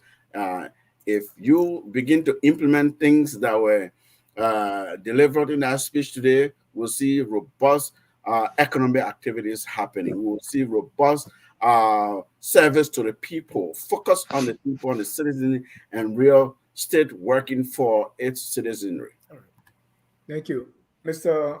Dugley, highs and lows. For me, I think the highs were some of the thing he laid out in his speech, especially relative to tourism, because that's one area that I think has not been fully exploited in our economy. So that was one of the highs. Another one was when he talks about this task force to deal with the emergencies of drug addiction in our country, my lows would be what I spoke about earlier, leaving out the Asset Declaration, and also I think he did not go into much detail as to how he is going to increase revenue generation. I think because right now, taking into account the deliverables you talk about, 100 day for, when you talk about the roads, uh, in my estimation, I don't think it's practical from what I know. But I'm yet to see it. But so in my mind, I think that was one of the lows because I don't know how this is going to be done with all what we are experiencing with the deficit and all the other economic issues. Thank you. Mr. Nambwe. Yeah, I'll have to say the president is high today was, is this delivery. I didn't have to worry about, trying to guess what word the president meant to pronounce. And I thought for a long time he was representative of what I think Liberia is about. And therefore, I think he inspired a lot of young people who value education. So I think that respectability that he brought back to the presidency, I think that was one of his highs. On the low side, I just this president doesn't the lack of urgency. He seems hesitant to commit. You are the president now. You need to commit to the bold actions and be decisive and tackle the problems. He's still skirting around the problems. You know, what 2-3 years ago, $100 million worth of drugs were brought into the country, and about a few weeks later, another $40 million. If you do the math, $100 million worth of drugs, that's about $4 million worth of drugs per person per Liberian. If you add the 40 million, that's about what, $4.8 million worth of drugs brought into the country per person. I mean, if that is not an emergency, I don't know what is. So yes, he announced the DEA, but I thought he would probably set up the drugs out. Someone who would not be encumbered by all of the regulations and all of that, And then Mr. Green talked about a task force, maybe something like that. But you have to help us recognize the emergency that we're faced with. I don't see that. So he comes in today, he delivered the speech, but he is talking about a transitional act, which is not going to be necessary for another 4-5 years down the road. How urgent is that?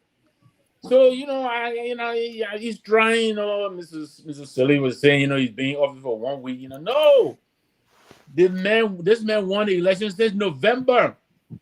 It's not 1 week. So they've been around, they've been trying to fill out the government. They understand what is happening. Let's not even talk about him being 12 years for vice president, for Christ's sake. We have to really hold these people responsible for what they're supposed to do for us. So, those are my highs and lows. Thank you. Ladies and gentlemen, if you are watching us, this is analysis of President Boakai's first State of the Nation address. If you want to be part of the conversation, call 605-313-6004. The code is 791-403#. Mr. Lassa, the highs and lows. Yeah, the low for me, of course, we were spared, like Victor just said, we were spared. That stuff, the whole stuff of this where we didn't have to suffer that again. What you heard was cadence, articulation, eloquence, but the energy is lacking, and so the body language, the eye contact, I think it will need improvement, and mainly that there was the complete absence of any sense of humor. No joke. Dennis, we are in America here.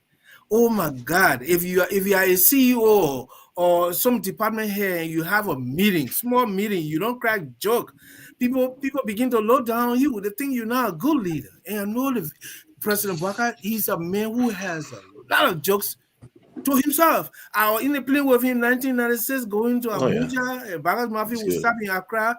Funny. Just from Monrovia to Abuja, he cracked 3 different jokes. And when I met him recently around May in his house, I told him he got a lot of jokes, but he was not able to crack a single joke. In America here, if you are CEO, you hold a meeting, there's no joke, you might be fired after that, because that is considered to be a very high quality of leadership and intelligence. And that's a low point. The highs will include the mention of corruption and greed, and the way he spoke about it, that we have burdened ourselves with. When he said that, you could almost hear a pin dropping in the legislature, because you have people who have burdened themselves with greed. They want to get rich and build a lot of mansions, and they were afraid. I can see a fight to come up. And he mentioned he made reference to the ombudsman, the structure that is needed to hold officials accountable. And then he talked about the diaspora Liberians that will be having annual conference where we'll meet and be very relevant, more than it has ever been. I really thought those 3 moments were high, and they were my highs. The conference, you said we're going to meet and do what, drink beer or something? But because I didn't. Well, we have precedent whenever we have had diaspora conferences. It has not been about drinking; it has been about discussing concrete national issues. like what? All right, let me bring in our first caller here. Let me bring in our first caller. Caller, your name and where you're calling from. Hello, caller, your name and where you're calling from. I'm Eric Jensen, calling from North Carolina. Go ahead, Eric. Okay, I would like to say first of all, thanks to you guys for the splendid presentation and analysis going on regarding the annual message today. I would like to actually register that indeed the message was also how good, but then the low side I have some disappointment is that maybe Dennis can add on your list that he did not actually include on key infrastructure on what will happen to Monrovia. And over the period, from the campaign days, I think almost all of the restaurants since Ellen make that pronouncement on the having Vicky Park to be probably our next capital. In one of her annual message, nobody have come back to it, even if we are government without reference it in the 6 yet. And I think, again, I don't know what Woman Boakai is even going to think about it, because even though the campaign is not part of the list, and Monrovia is still going to remain the list. So I think that's one aspect. The second issue there is in recognizing most of our people who be few of the national actors who are left, he didn't even recognize the LRA. The Commissioner General, LRA. Yeah. The LRA Commissioner who just passed. I don't know whether it was all start for him, but I think I already felt somewhat disappointed, especially if very well just I think in January. So I mean, those are a couple of things I pick up, and some of the key points were a little bit over ambitious. Like, I mean, we talk about 10,000 person youth will be trained in the next, I think, 5 months, because it's the first quarter of this year. Yeah. He said in 6 months. So I will get put it at something like around, probably we can take into June, that's 5 months, or we can put into July. Is it possible? Is it realistic? Can it be achieved? Right. I could have been considering and say maybe the next 3 years in the first quarter, the halfway mark of this regime, probably 10,000 years. Thank you. 3,000 per year. So I'll get to stop there. I think then you can add that to the list and ask what happened to Monrovia. We're going to remain there. So, let's remain there. And thank you. And the people he's going to train, he say, in digital technology. Come on, we got trash in Monrovia that needs to be cleaned. You did a very good job before the inaugural cleaning up. The 1,000 men you're going to train young people. I think you should train them to take the trash and not computer. What are you going to do? What are you going to do with computer at this crisis period? This is rescue mission. Nobody get on the computer. Y'all go sweep. Flomo, you are live. Go ahead, sir. Hello? Yeah, go ahead, Flomo. You're live. Yeah, I mean, great show. Then what do you mean? What you have to do with computer? You don't get computer. Then you tell me computer. You No don't man, I they get just say that bachelor, you need I get computer. bachelor in networking. That's not what we need now for the next 6 months. So they just say that Right. like brother, you need a computer knowledge. For the Look, I mean, for the first 6 months, computer knowledge, I want them to sweep the city. well, I disagree with that. All right. For Go ahead. So, for me, great show today. Thank you, Mr. Salif. You guys, you hit the point today. You know, for me, I expect that from Mr. Nagbe and Honorable Grief. Whatsoever President Boakai said, he will not agree to it. I expect that from you. Look, people talk about the president. The president said a good preaching today that he and his vice president would take drug tests. That's important, because even here in America, when the COVID-19 started, we saw President Biden and his vice president took the vaccine on TV. We saw that. That does not mean the COVID are going to stop, but at least it gave other people, courage to take the vaccine, to believe that the vaccine is actually will help people. That's what leaders do. Thank here, you. We get that point. Move on. We got plenty of colors. Yeah, I know that. Even here in Vera, I'm just trying to say in Vera job, people do drug tests, because I know we were saying that human rights abuse. That is not true. And at the end of the speech of the president, he did acknowledge those who lost their life during the past election. Mm-hmm. And he said that during his speech. No, he said he didn't talk about Donan, the LRA commissioner. He just died. You want the president to call everybody name one at a time? He said those who lost their lives. Okay. And he talked about thank you for the show. For me, I like what the president did. Thank you. He doesn't need to call one person at a time. He did a good job. Thank you. Thank you. Mr. Elston Wissett. Mr. Wissett, you're live. Sir. How are you, my dear brother? Great. Is that a legend? With the proliferation of drugs in Nigeria, I find it very troubling for any Liberian to sit there and counter the idea of drug testing. The first person I heard this drug testing from was the People's Senator Darius Dillon. Then the president-elect, our president, just re-emphasized it. It is something that should be welcome. Having said that, the president. Mr. Prince Johnson, Senator Prince Johnson, you are not the only one who fought war.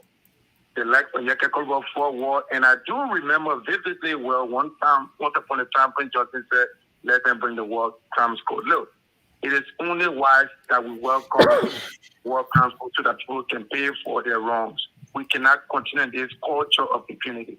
Liberians, we will continue to speak objectively. Anything that is for this government, we will say. Anything that is against that they do to the contrary, we will say it. Look, we have to do better. We're not going to be like the past government where they have blind loyalists. When they see wrong, they won't acknowledge. But Legend, did you see any Legend? Did you see any concrete step from the president on corruption, asset declaration, asset recovery, investigating the mysterious debts? No. Listen, this is the first SONA. It doesn't mean it cannot happen in the foreseeable. Oh, come on, man, Legend. Take your own advice, man. Speak to the power. Come on, man. And there are movements to be pushed. Thank you. We are getting there. This is an upward trend for the country. We have a president that when he spoke back then, no one could heed or listen to all his stuttering. But now we have a respectable president, and we are upward trending, my dear brother. Thank you. Let me go to a beautiful show. We're following. Thank you. I appreciate you. Let me go to Teddy Ted Lion Yankon, the sedition from Fargo, North Dakota. Teddy, go ahead. You are live. Okay, Teddy is not there. Let's go to Solomon Sampson. Hello, sir. Mr. Ja, good evening to you and the rest of the panelists. Like all the colors are saying, it's a really good show. Into the president's first speech of the nation. I don't know how you guys describe it, but the first speech of the nations. You are asking for the highs and lows of what the president said today. I'm going to start with the high right now. The president talked about training 10,000 youth, 10,000 young men and women in Liberia. in digital skills, and that could cover for many different digital skills. We all know today technology leads the world. So depending on how what they're going to specialize in and how they're going to employ them after that, that will be discussed later. But it's a good thing that he going back to the youth on that note. That's one of the high. I don't know if I have any other high there. Maybe I'm forgetting, but we'll go to the low. Like everybody's saying, even most of the panelists are saying, and I always have a problem with this issue. How come the president now is not able to declare his assets? Asset declaration is the beginning of what the fight against corruption. Exactly. So we're hearing that before he becomes president, and maybe after he becomes president in the next few days or weeks, he will declare asset. We held on, and now here are we. He's fully in control of this vehicle now, and still there's no asset declaration. We have Yeke Koluba and other people continue to call him criminals and blah blah blah, and people are pushing against it. Yeah, but that was crazy talk from Yeke. Crazy talk. I know that was crazy talk from Yeke, but those talks will be in power from how the government operates because they are not declaring their assets, and so we really don't know. And we learned that Mr. Boakai, President Boakai, was living on loan. That does not mean you are broke or you are a person, whatever. But at least now that you are president, the same way. Yes, another high was when he said that they will take their job test. He beginning with him and his president. That means everybody else should follow suit. That was a high. Now the low to that is, how does that help us? We understand that everybody's supposed to follow suit with everybody, with the youth in the country that are doing the drugs and stuff like that. But listen, it does not help us it does not help us directly. Be able to declare your asset. Let us know what you have right now. Thank you. Then we will know what you are going after. The economic crime and the war and economic crime establishment, that is a topic that we will continue to pull and haul. That was another low on his part. And we will just continue to hope. But from what it seems to be like right now, with this government, it's like business as usual. Thank you. You guys so much. Yeah, thank you. It's a business. Thank you. Thank you. Terita Lion Yankun, are you there? Yes, I'm there. I'm there. Go ahead, sir. Yeah, thanks for taking my call. This is Terita Lion Yankun, calling from Fargo, North Dakota. Well, about the first president, Joseph Boakai.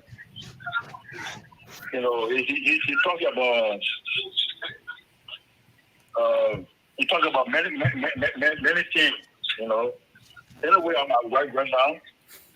Thank you, Teddy. Yeah. All right. Let me go to Freeman, Edmund Freeman. Yeah, how are you today? I'm doing excellent. Go ahead, you're live. Yeah, thank you for getting me on. And I listened to the president SONA today, and I think a lot of us are beating the president so soon. Even though he had made a lot of promises during the campaign, but I think the SONA today's probably was just to reaffirm those things that he said during the campaign and those things that the outgoing government gave to them, and he had to tell the nation and set his agenda. You don't expect the president in 2 weeks' time to perform 100%. Give the man about 6 months. Give him about 90 days. Let's make it 1 year. Exactly. If you come back to the next SONA, then he will set his agenda on a lot of other things that we need to bid him on. But it's like, Mr. Ja, I saw you tonight putting in there, how about other country voting? Do we expect Liberia to vote all the country, Liberians to vote for what? Even in Liberia, we cannot manage our own vote. Then we should ask people from out of the country. We can't even close our border to Sierra Leone and Guinea. People come over and vote in our elections. And we hamper our elections very much. So I think we all want so much from the president because we know that he made a lot of promises, and we expect and we hold his feet to the fire. But I believe that it's so soon. And when it comes to Senator Johnson, let me be frank with you, fellow Liberians.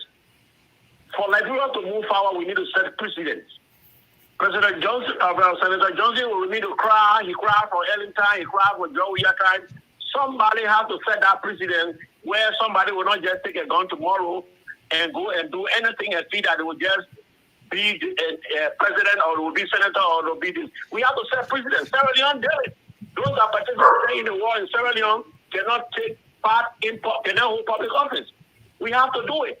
So President Johnson, Senator Johnson, need to slow down. He's too early. I don't think anybody is going after him. He's not the only one that killed people in Liberia, but we need to set precedent for our future generation. We have to do that. And another thing that you think Senator Johnson scared the president? That's why the president didn't talk about war crime in his speech? I don't think President Johnson really scared Joseph Boakai. That old man watching. All right, go ahead. Go to your last point. Yeah, my last point here was all the promises of the president Joseph Boakai made after his inaugural. I expected President Boakai to go to the executive session the first day. That way, Liberian people were taking it serious. But he's still operating from his house. I don't think that's a good signal. We beat President we are for it, and I think they need to take calls before this month end. He need to go to the executive session and govern Liberia, but not to his house. But thank you very much for having me. Thank you. Well, there you have it. Let me start with Mr. Salim this time on your reaction. We want to go 1 minute, your reaction to our callers, and then we close with your closing comments. But let's start with your reaction. Thank you. Well, I think the callers were balanced and as a reflection of, what we've discussed here tonight. I like some of the points here about setting the precedent with the last speaker here. That's accountability. Senator Johnson, for example, is missing one thing. That's due process. Just because you are known to have participated in a war at that level doesn't necessarily mean, your punishment is set, right? I mean, I've heard him say before, like someone said, bring the war crimes court to Liberia. Let's set this thing. Let's put it to bed. Let's put it behind us. So I think we need to do bold things. I agree with Mr. Nangbe there. Yes, the president should do bold and ambitious, audacious things. And I think we will see some of these things.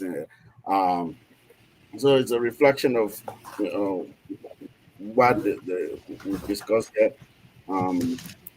that the callers are saying. One other thing I'd like to lift, I think, is the thing about working from home, because presidency is as much about symbolism, ceremonies, as it is about being head of state and executive leadership, right?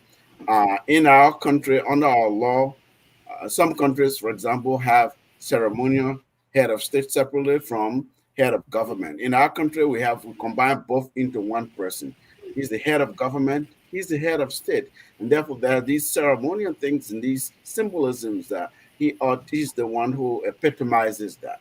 And working from the mansion, on the one, seeing the president drive to work is another thing that we haven't seen since his administration. But I'm told it's because the executive mansion is truly, really not ready yet. It's even President Weah, he opened it and things like that, but he wasn't really working from there throughout, because someone said to me, when you look behind the mansion, you even go on certain floors, you won't believe that, they've opened this place to the public. So it's still, and I'm not here to. What can possibly be there? Is it there's no room there that you can have an office? I don't know. I'm hearing that it's going to move there. Obviously, the presidency will be there, but they still have some work to do before that happens. But at least that should be transparent about it. Nobody is telling us. Yes, that's where I was going. Transparency is key. It gives credibility, right? Be transparent. Say, look, day one I should be here. I'm not going there because, so citizens know, and then give us some timeline. So those were the points I just wanted to lift up from. Thank you. Mr. Nambi. Yeah, people like Mr. Livingston, they're the people who, yeah, I can understand if this president is now bothered by his second term and all of that, but that's the kind of attitude that Don't be gives too sure. president. Yeah. Don't Well, be too yeah, you sure. know what? You're right. I can't be that Mhm. sure but this is the kind of attitude that gave the immediate past president the one term. They're not helping him. They're placating him, making him feel good. They're putting sugar water in his mouth and all that. No, that's not what I'm about. I think they should thank me. They should realize that I love this president. I want him to do well, and that's why I was challenging. Even if I'm in Monrovia, I would challenge him. Like last I said, most of the people around him are people we all know. You understand me? And we know they can do better. He is the leader. He needs to stretch our imagination, take us beyond the horizon. He can't sit there and be doing the ordinary thing that everybody can do every day. Then why is he our leader? Let him lead us. He hasn't led. He has not. And I know Thank he's you. capable. He's Thank you. capable, yeah. Mr. Dukley. Yeah, I think our expectations need to be managed in a way that will reflect the realities of the ground because we heard a lot during the campaign season, a lot of promise. But, for me, I always like to look at things as they unfold. In the context of Liberia, I have no confidence in our politicians, and Barker is no exception. And Barker is no exception for the following reasons. He was vice president for 12 years. He's been in the Liberian body politics for the last 40 years. So really, I don't think there's anything new he needs to learn because he's president.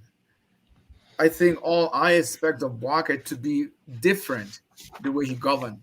And by different, I mean to do things, either things that haven't been done in our politics, or bring in people who would do things that haven't been done in our politics. Uh, I was talking to Dennis, I think yesterday or so. Sometimes that's the reason why somebody like Donald Trump gets appeal and he attract people because of his unconventional way of doing things. Not that the things he's doing they are right, but the fact that he's even gutsy to do it tells you that this guy is willing to risk. So that's the thing I expected. I said this when Weah became president. Why did he have to bring in the same recycled politicians that we know already in the past what they've done? Are there not in Liberia people that can do this thing other than those that have already been there? Well, I'm also cognizant of the fact that there are many players who helped to bring him to power, and he has to cater to all those players. So really, like you said, I will have to give him the benefit of the doubt until a year from now, and see what happens. Otherwise, I'm not confident at all with what has unfolded thus far. Thank you. Honorable Grace.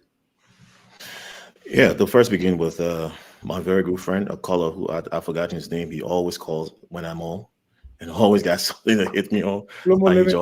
I enjoy him so much. Yeah, he keeps me going more and more. Anyway, so when I speak of human rights and the right of public officials not being subjected to drugs test, is simply that we country, a society of respectable people, and we have laws and guidelines that govern everybody.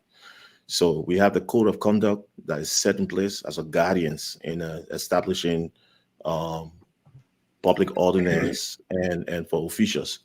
So with that being there, if you have a problem with somebody coming to work without the proper deportment or comportment, enforce the law, take action against and dismiss them or have them face penalty. But if you introduce something new as drug test, it's good for you. I mean, I don't have a problem with it, but people should have the right to know what they want to do with their body and how does it go. Is it going to be periodic? Is it going to be continual? Is it going to be one off? And then how does it affect anything? So that was where I was coming from. I also still think that there was a mismark for the president, knowing that we just came from a very tough political race, where we now see our nation, like I said, the political landscape of our country is bifurcated severely, and we need healing. And when I that's what I always like to hear him speak extemporaneously, because he speaks from his heart, and he become very like our uncle, our dad, and that's the kind of impression I get than reading these speeches. He spoke about reconciliation. He spoke about the country not being for one political group or one religious group or one tribe. He spoke how he came as president. He's now the president for the entire country. He spoke about being challenged. I don't want people, praising me all the time. I'm doing well. I want to be challenged also. I listened to him very well, and that was very resonating, that speech at the intercessory Thanksgiving program at the church. I think that was the best I ever heard. But now going forward, when he prepares speeches and what have you, I think the issues that resembles policy and the platform agenda, but it's not substantive, it's not in detail. So it means it just takes away everything from it. It negates everything he's trying to put through, because he mentioned all these good things, but nobody knows what it. Since we've been here for an hour or two, nobody can detail anything he said. Everybody said, "Oh, he got some nice things in there," but we don't know how he's going to go, so we're going to give him time. So I just thought his messaging now should just reflect on his platform, his agenda, as he's taking office and unifying our country, reconciling, a form of cohesion, unity. That's all would have been very, very beautiful for him at this juncture. Thank you. And Mr. Lassa, before you come in, I want to remind everybody that we're going to hold Mr. Boakai and the government accountable. And this is understandable, as this old lady will always tell you. Listen. What Boakai told the money for? Boakai na baby, Boakai get money. Yeah, you got fresh came. You got fresh came. Oh. You got fresh came. So just a jacket to ask Boakai where you got the money from? If it is for? Yes. You don't got no right to ask Boakai na baby. Huh? But now president. Boakai na baby. It's the last time. Go ahead. Where you got it from?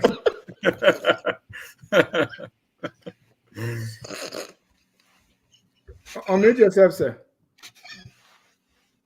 Unmute yourself, Mr. Lassa. That is interesting, Dennis. If Yaga knows everything better, he better listen to that old man, because but you can't have it. Omar can have it both ways. When you talk to where you got it from? You said Boakai na baby, so that one when the criticize saying you got to take it like a man. Correct. But it's a kind of a premonition to Yaket that JMB is not going to offer him the kind of dysfunctional system he had when he could just run amok and say anything. It's going to be hard for him, or he's going to be irrelevant very soon. But Dennis, look, there were several questions and comments made during that session, and I just want to restate that the speech today was very, very full-blooded, full-bodied. It was tough. It was to the point and very substantive. Your maker Martin Kepler-Colley did a 48-point outline bullet where he just summarized it, and you could see no one can fairly say that statement wasn't strong. It was strong. If the presentation wasn't, and you claim so, some credit can be given. But whether the substance itself, the content, it was substantive, I have to say. Yeah. Now, Dennis, Prince Johnson cannot have his cake and eat. We are not going to allow him to hold the country to ransom.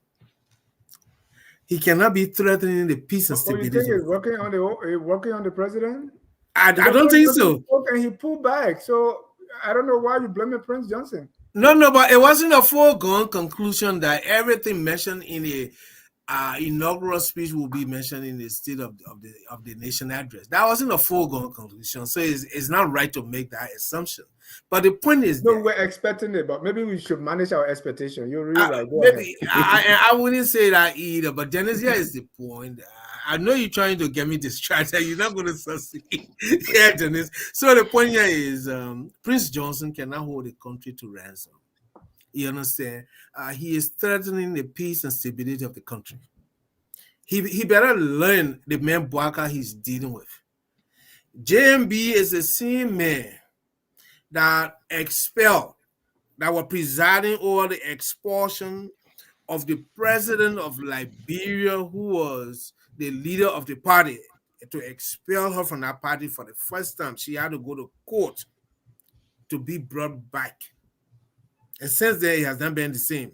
That was a JMB. It was the same JMB that Costa confronted and left in limbo, let me say, and to be so for quite a long time without even JMB uttering a single word.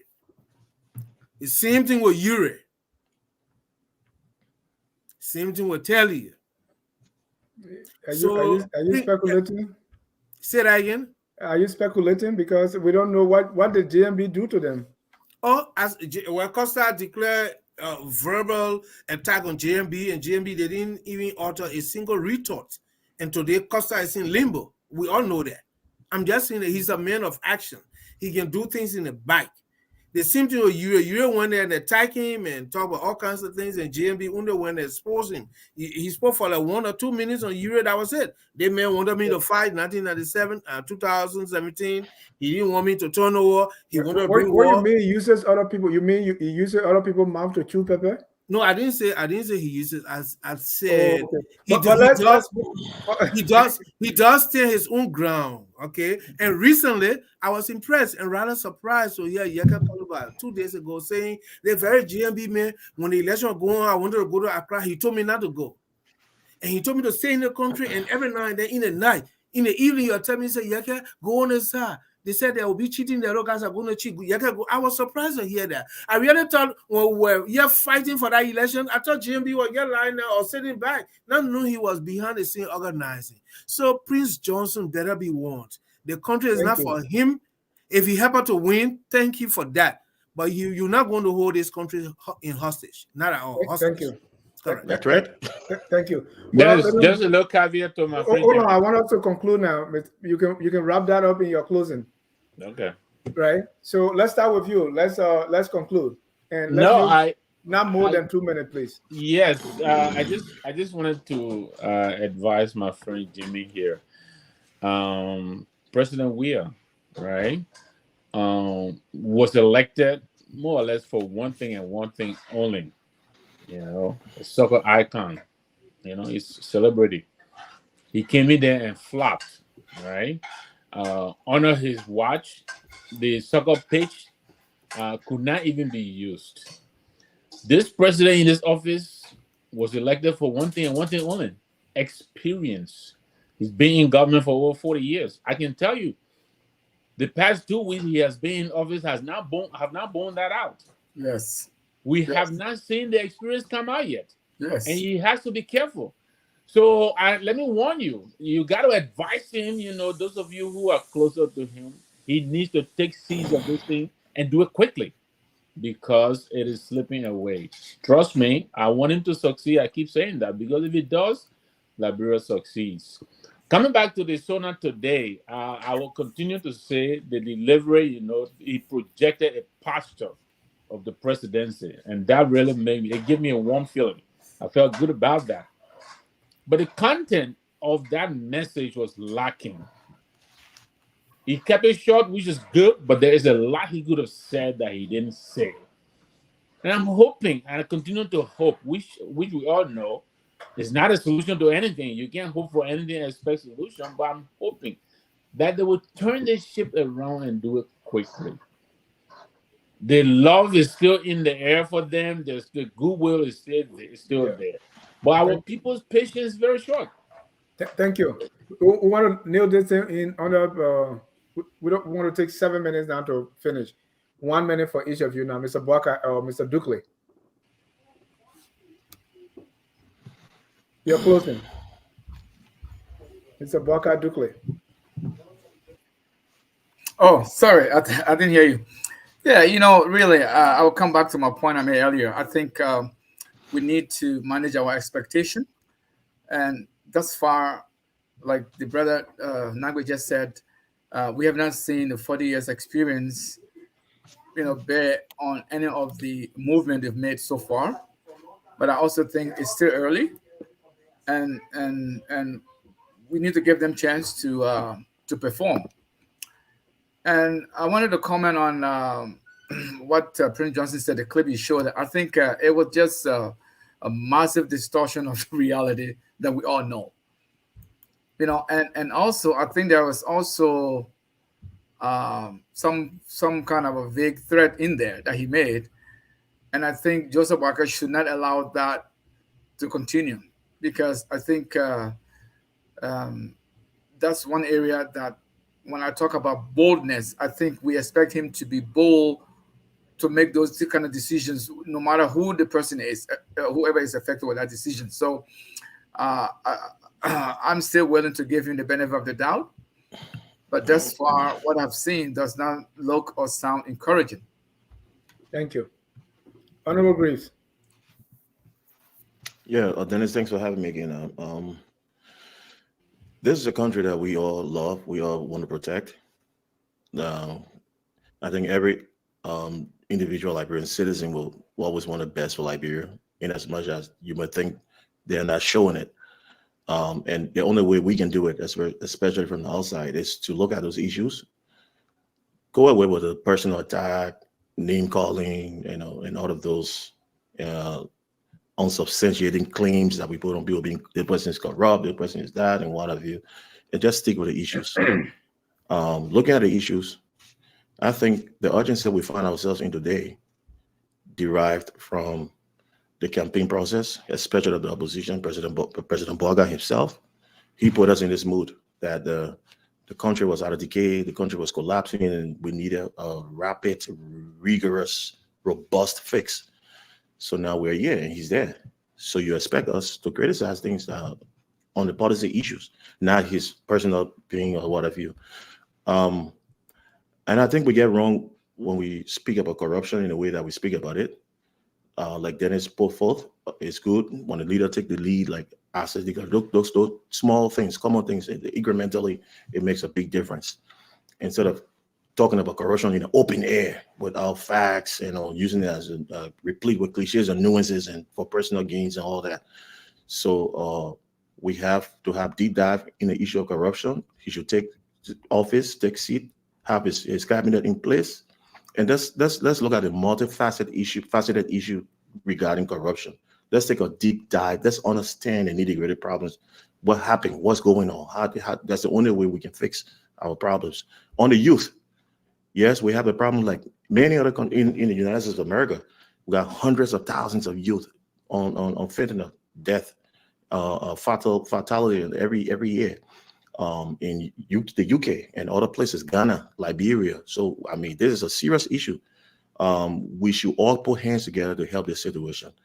And like we said in one of our previous show, the more we invest in the youth, the more we don't shame them and throw them away. We try to build capacity and try to change their lives, because there are many ways we can do it, not government alone.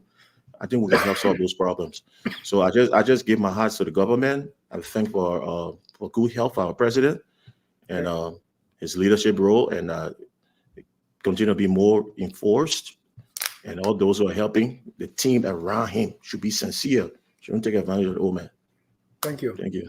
Thank you. Mr. Lassa, you're closing, sir. Jim, I will not tell you again to unmute yourself.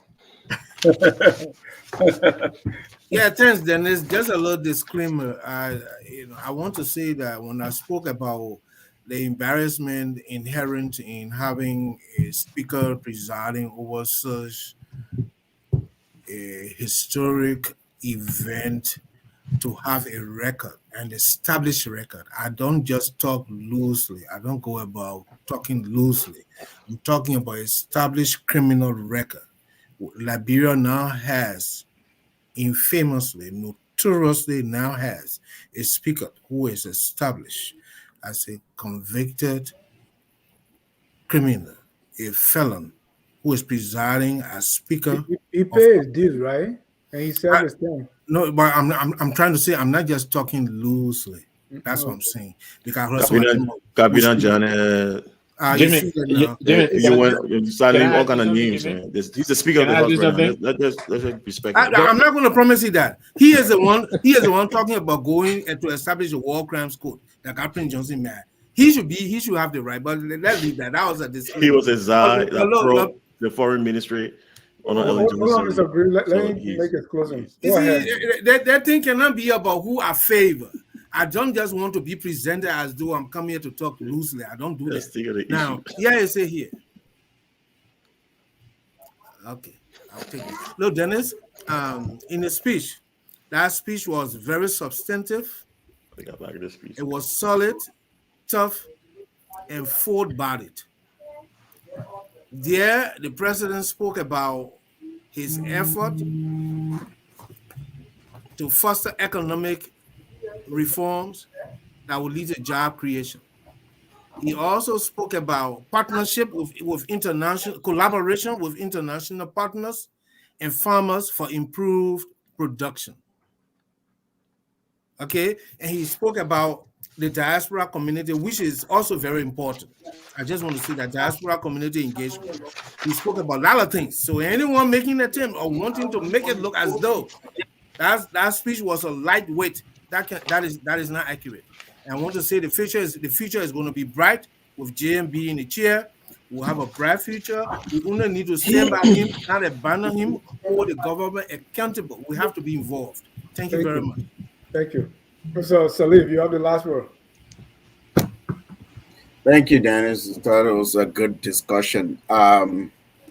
Yeah, I'm, re-echo some of what Mr. Lasso said. When President Weah was there, look, for me, I look at it, I reflect on what I see and what I know, on the facts of it and my knowledge, right? So it's not again about favoritism or party tag, or I'm a non-partisan of any. I'm not a member of any party. Just for disclaimer here, but the speech was solid, and the speech was solid.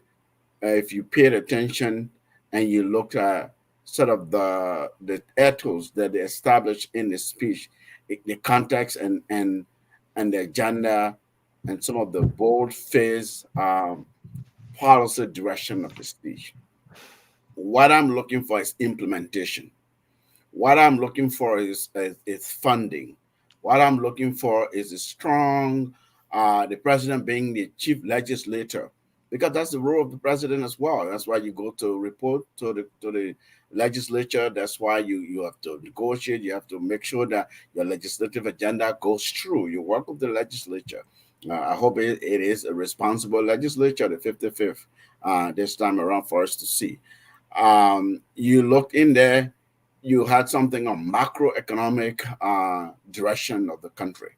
You looked in there, you looked at social safety net, you looked at social policy, some of the major items we heard and saw in the speech. You looked there, alluding to foreign policy, that Liberia will regain its respect again. I love that because we've lost that in many ways.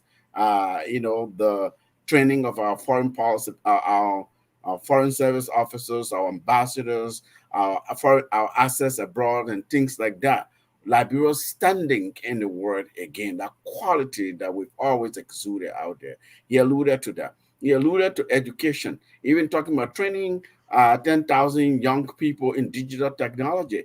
That's education. That's telling me, look, I'm trying to empower my economy, my young people. I'm trying to train a workforce that is competent, that can compete, and therefore will bring foreign direct investment and open the country again. I saw and heard a reset. Yeah, Liberia is open for business again with reset from past sort of lackluster nature of how we ran our government. Whether somebody likes it or not, that's really the reality we're dealing with here. We hope and we pray for the president health and well-being, and we pray the people. The president appoints and nominates to office. These are people who will see his vision and deliver on some of what we heard today. If that happens, we will be seeing a robust government that is there for the people. That's really what I'm looking for. Like you said, a government that is not accountable to the people is not a government that is in service to the people, and that accountability includes integrity issues as well. So I agree with you on that count there. Thank you. Join us Dennis, tomorrow at I just 7 want a p.m. quick for caution against. join us at 7 p.m. tomorrow for our health show, Abby Tyler's Healthy Living. That it comes on at 7 p.m. You don't want to miss it. At this time, when the governor's advisor speaks, that's the end of the show. The end of the show. No, I just wanted to advise against antagonizing the Speaker of the House. It would not help the presidency. The governor's advisor have spoken. Okay. At this time, we draw down the curtains. We're going to end with our song that says, "We are all Liberians." Have a good night and God bless you. We are Liberians. Liberia is our home. Liberian people. Either you hate it or we want. Liberia, oh. Either you hate it or we want. Liberia, be Liberia. Oh,